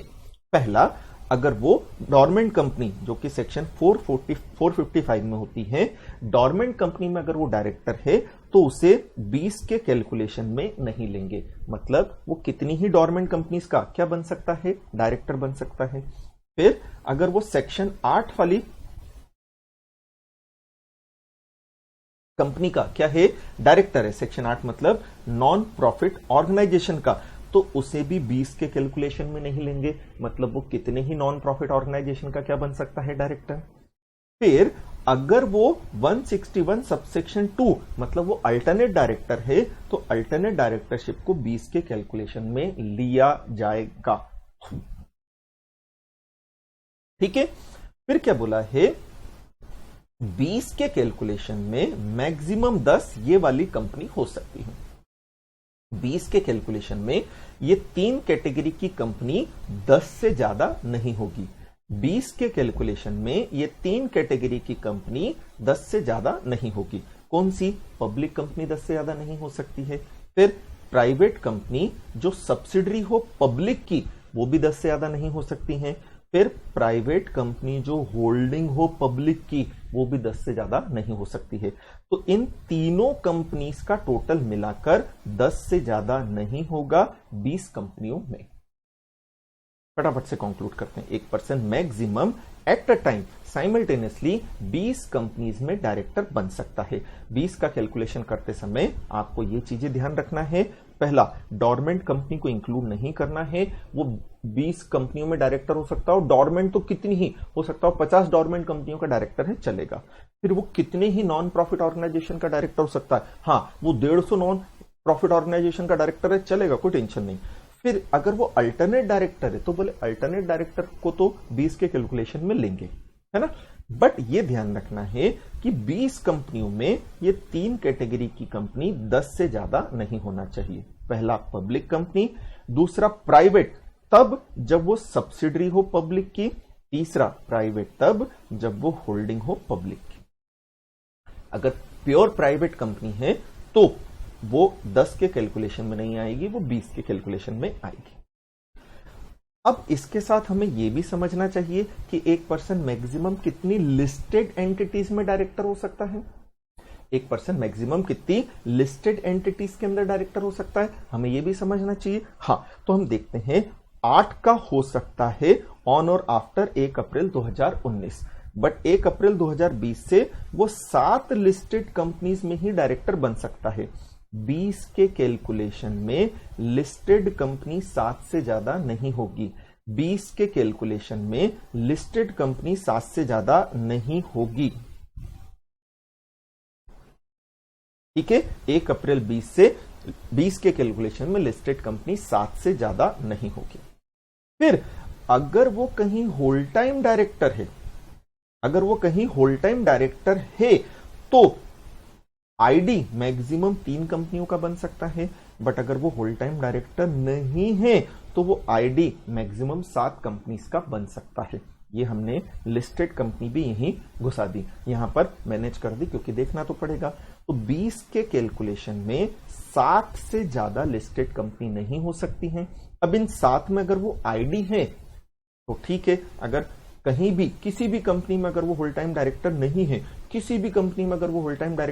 है, तो वो 7 कंपनियों का आईडी बन सकता है। बट अगर किसी कंपनी में वो होल टाइम डायरेक्टर है तो वो 3 से ज्यादा कंपनियों का आईडी नहीं बन पाएगा। यहां लिस्टेड एंटिटी से मतलब यही है जिसकी इक्विटी लिस्टेड हो, वो यहां लिस्टेड कंपनी है। जिसके बॉन्ड्स या डिबेंचर लिस्टेड थे उनके ऊपर ये प्रोविजन फिर एप्लीकेबल नहीं होता है।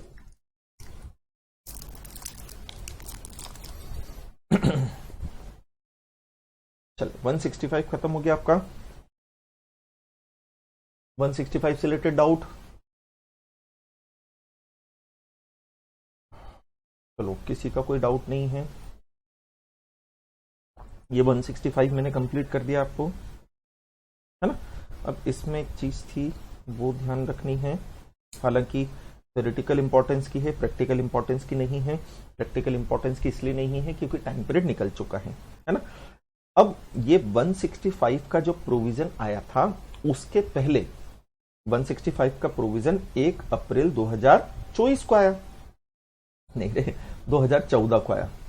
ठीक है, तो 1 अप्रैल 2014 के पहले अगर एक व्यक्ति 20 से ज्यादा कंपनीज का डायरेक्टर था, पुराने एक्ट के हिसाब से वो 20 से ज्यादा कंपनीज का डायरेक्टर था, बोले हाँ हो सकता था। तो ऐसी सिचुएशन में जब नया एक्ट आया तो 1 साल का टाइम दिया गया। नया एक्ट जब आया तो 1 साल का टाइम दिया गया कि 1 साल में तेरी होल्डिंग घटाकर कम कर ले। मतलब मान लो शर्मा जी 25 कंपनियों के डायरेक्टर थे, कब? 1 अप्रैल 14 के पहले, ये सेक्शन आने के पहले। अब 1 अप्रैल 14 आया तो उन्हें 1 साल का टाइम दिया, मतलब 31 मार्च 15 तक का टाइम दिया कि इन 25 को रिड्यूस करके कितना कर ले? 20। तो ऑब्वियसली 5 कंपनी में वो क्या करेंगे? रिजाइन करेंगे। तो बोला है कि जैसे ही वो रेजिग्नेशन पोस्ट करेंगे वैसे ही वो रेजिग्नेशन इफेक्टिव हो जाएगा, चाहे वो कंपनी को मिले या नहीं। जैसे ही डिस्पैच किया है वो इफेक्टिव हो जाएगा, चाहे वो मिले या ना मिले।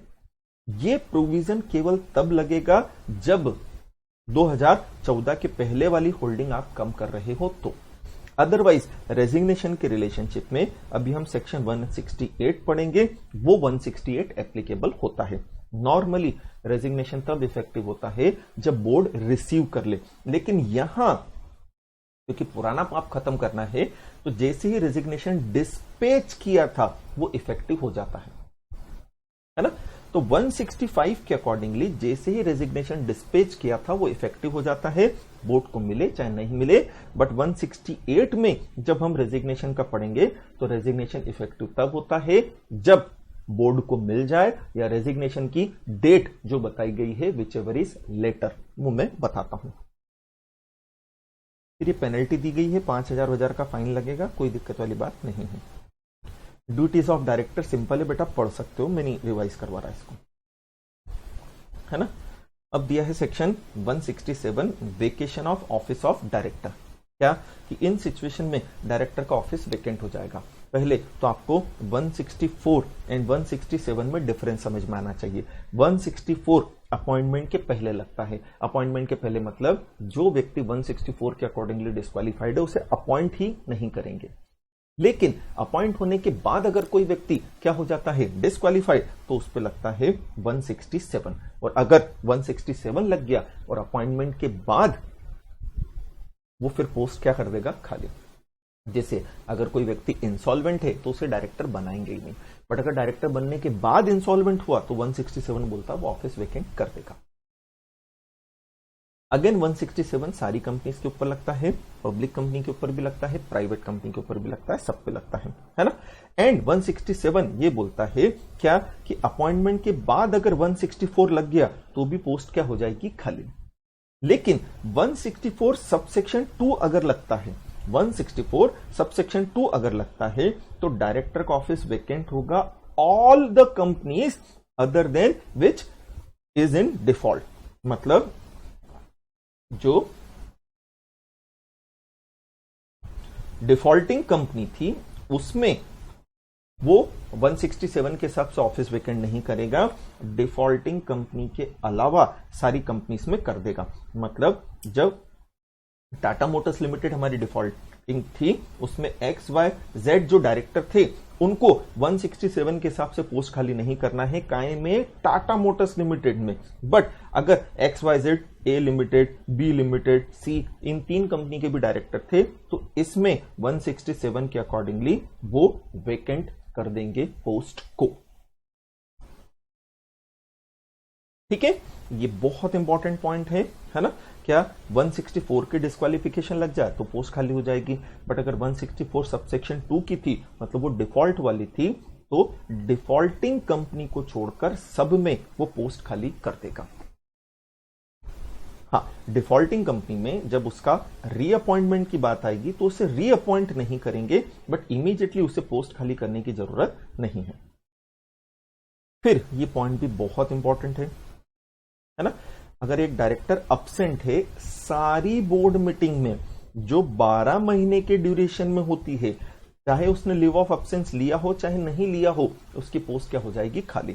तो अगर एक पर्सन सारी बोर्ड मीटिंग में अब्सेंट होता है, कब से, 12 महीने में, ये 12 महीने फाइनेंशियल ईयर या कैलेंडर ईयर नहीं है, जब उसने पहली बोर्ड मीटिंग में डिफॉल्ट कर दिया था उस डेट से लेकर 12 महीने तक जितनी भी बोर्ड मीटिंग हुई है उसमें नहीं आया है तो वो डिस्क्वालीफाइड होगा। ये 12 महीने लिखा है, यहां कैलेंडर ईयर या फाइनेंशियल ईयर वर्ड नहीं है।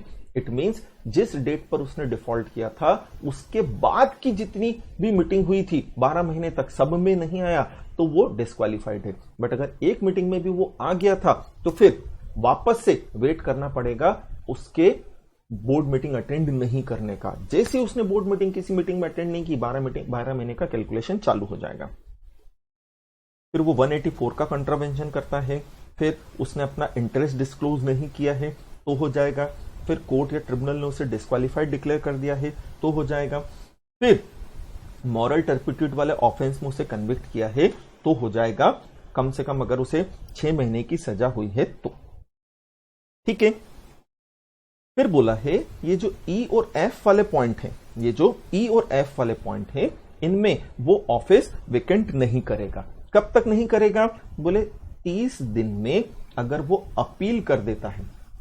जैसे ई और एफ वाले पॉइंट कौन से? ये ई और एफ कोर्ट वाले, है ना। अब मान लो कि कोर्ट ने ए को, है ना, कोर्ट ने ए को कितने महीने की सजा दे दी? 8 महीने की। ए ने इसके अगेंस्ट क्या कर दी? अपील। कितने दिन में? 30 दिन में। First appeal.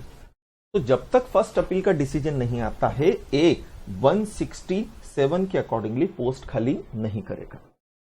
फिर फर्स्ट अपील का डिसीजन आया जिसमें कोर्ट ने बोल दिया हां ए गिल्टी है, तो क्या वो पोस्ट खाली कर देगा? नहीं, क्योंकि वो सेकंड अपील कर सकता है। कितने दिन में? 7 दिन में। अगर उसने 7 दिन में सेकंड अपील कर दी तो भी वो पोस्ट खाली नहीं करेगा। कब तक? जब तक कि सेकंड अपील का डिसीजन नहीं आ जाता। हाँ, सेकंड अपील में फाइनली अगर ये बोल दिया गया है कि ये गिल्टी है तो फिर वो पोस्ट खाली कर देगा। बट सेकंड अपील में अगर बोल दिया कि नहीं ये गिल्टी नहीं था तो फिर वो पोस्ट खाली करेगा ही नहीं। ये इन पैराग्राफ्स के अंदर दिया है। फिर उसे रिमूव कर दिया जाए, सेक्शन 169 के अकॉर्डिंगली रिमूव कर दें, है ना। फिर एच वाला पॉइंट बोलता है जैसे शर्मा जी कंपनी के सीएस थे। कौन सी कंपनी के? रिलायंस के। क्योंकि वो सीएस थे इसलिए उन्हें रिलायंस में डायरेक्टर भी बना दिया, है ना। शर्मा जी को डायरेक्टर बनाया क्यों? Because he was holding post of CS. मतलब वो कंपनी के अंदर कोई ऑफिस या एम्प्लॉयमेंट होल्ड करके रखते थे, इसलिए उन्हें डायरेक्टर बना दिया, अदरवाइज नहीं बनाते, है ना। अब मालूम पड़ा शर्मा जी ने रिलायंस में सीएस की जॉब छोड़ दी और टाटा मोटर्स लिमिटेड में ज्वाइन कर लिया। तो शर्मा जी ने रिजाइन किया है सीएस की जॉब से, तो उनकी डायरेक्टरशिप भी खत्म हो जाएगी। क्यों? क्योंकि उन्हें डायरेक्टर बनाया गया था, इसलिए वो रिलायंस के सीएस थे। अब वो रिलायंस के सीएस नहीं रहे तो उनकी डायरेक्टरशिप भी क्या हो जाएगी? खत्म। वो ऐसा नहीं कर सकते कि यार मैं सीएस तो छोड़ दूं, डायरेक्टर कंटिन्यू रहूं, नहीं।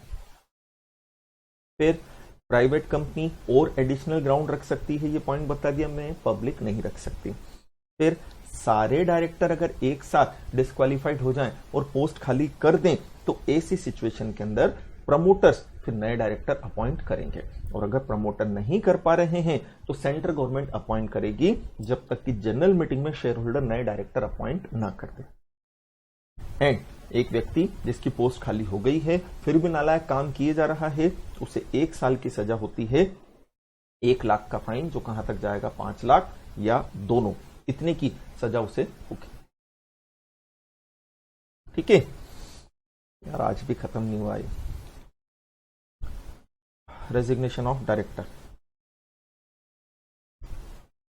चलो यहां तक के डाउट पूछो और अपन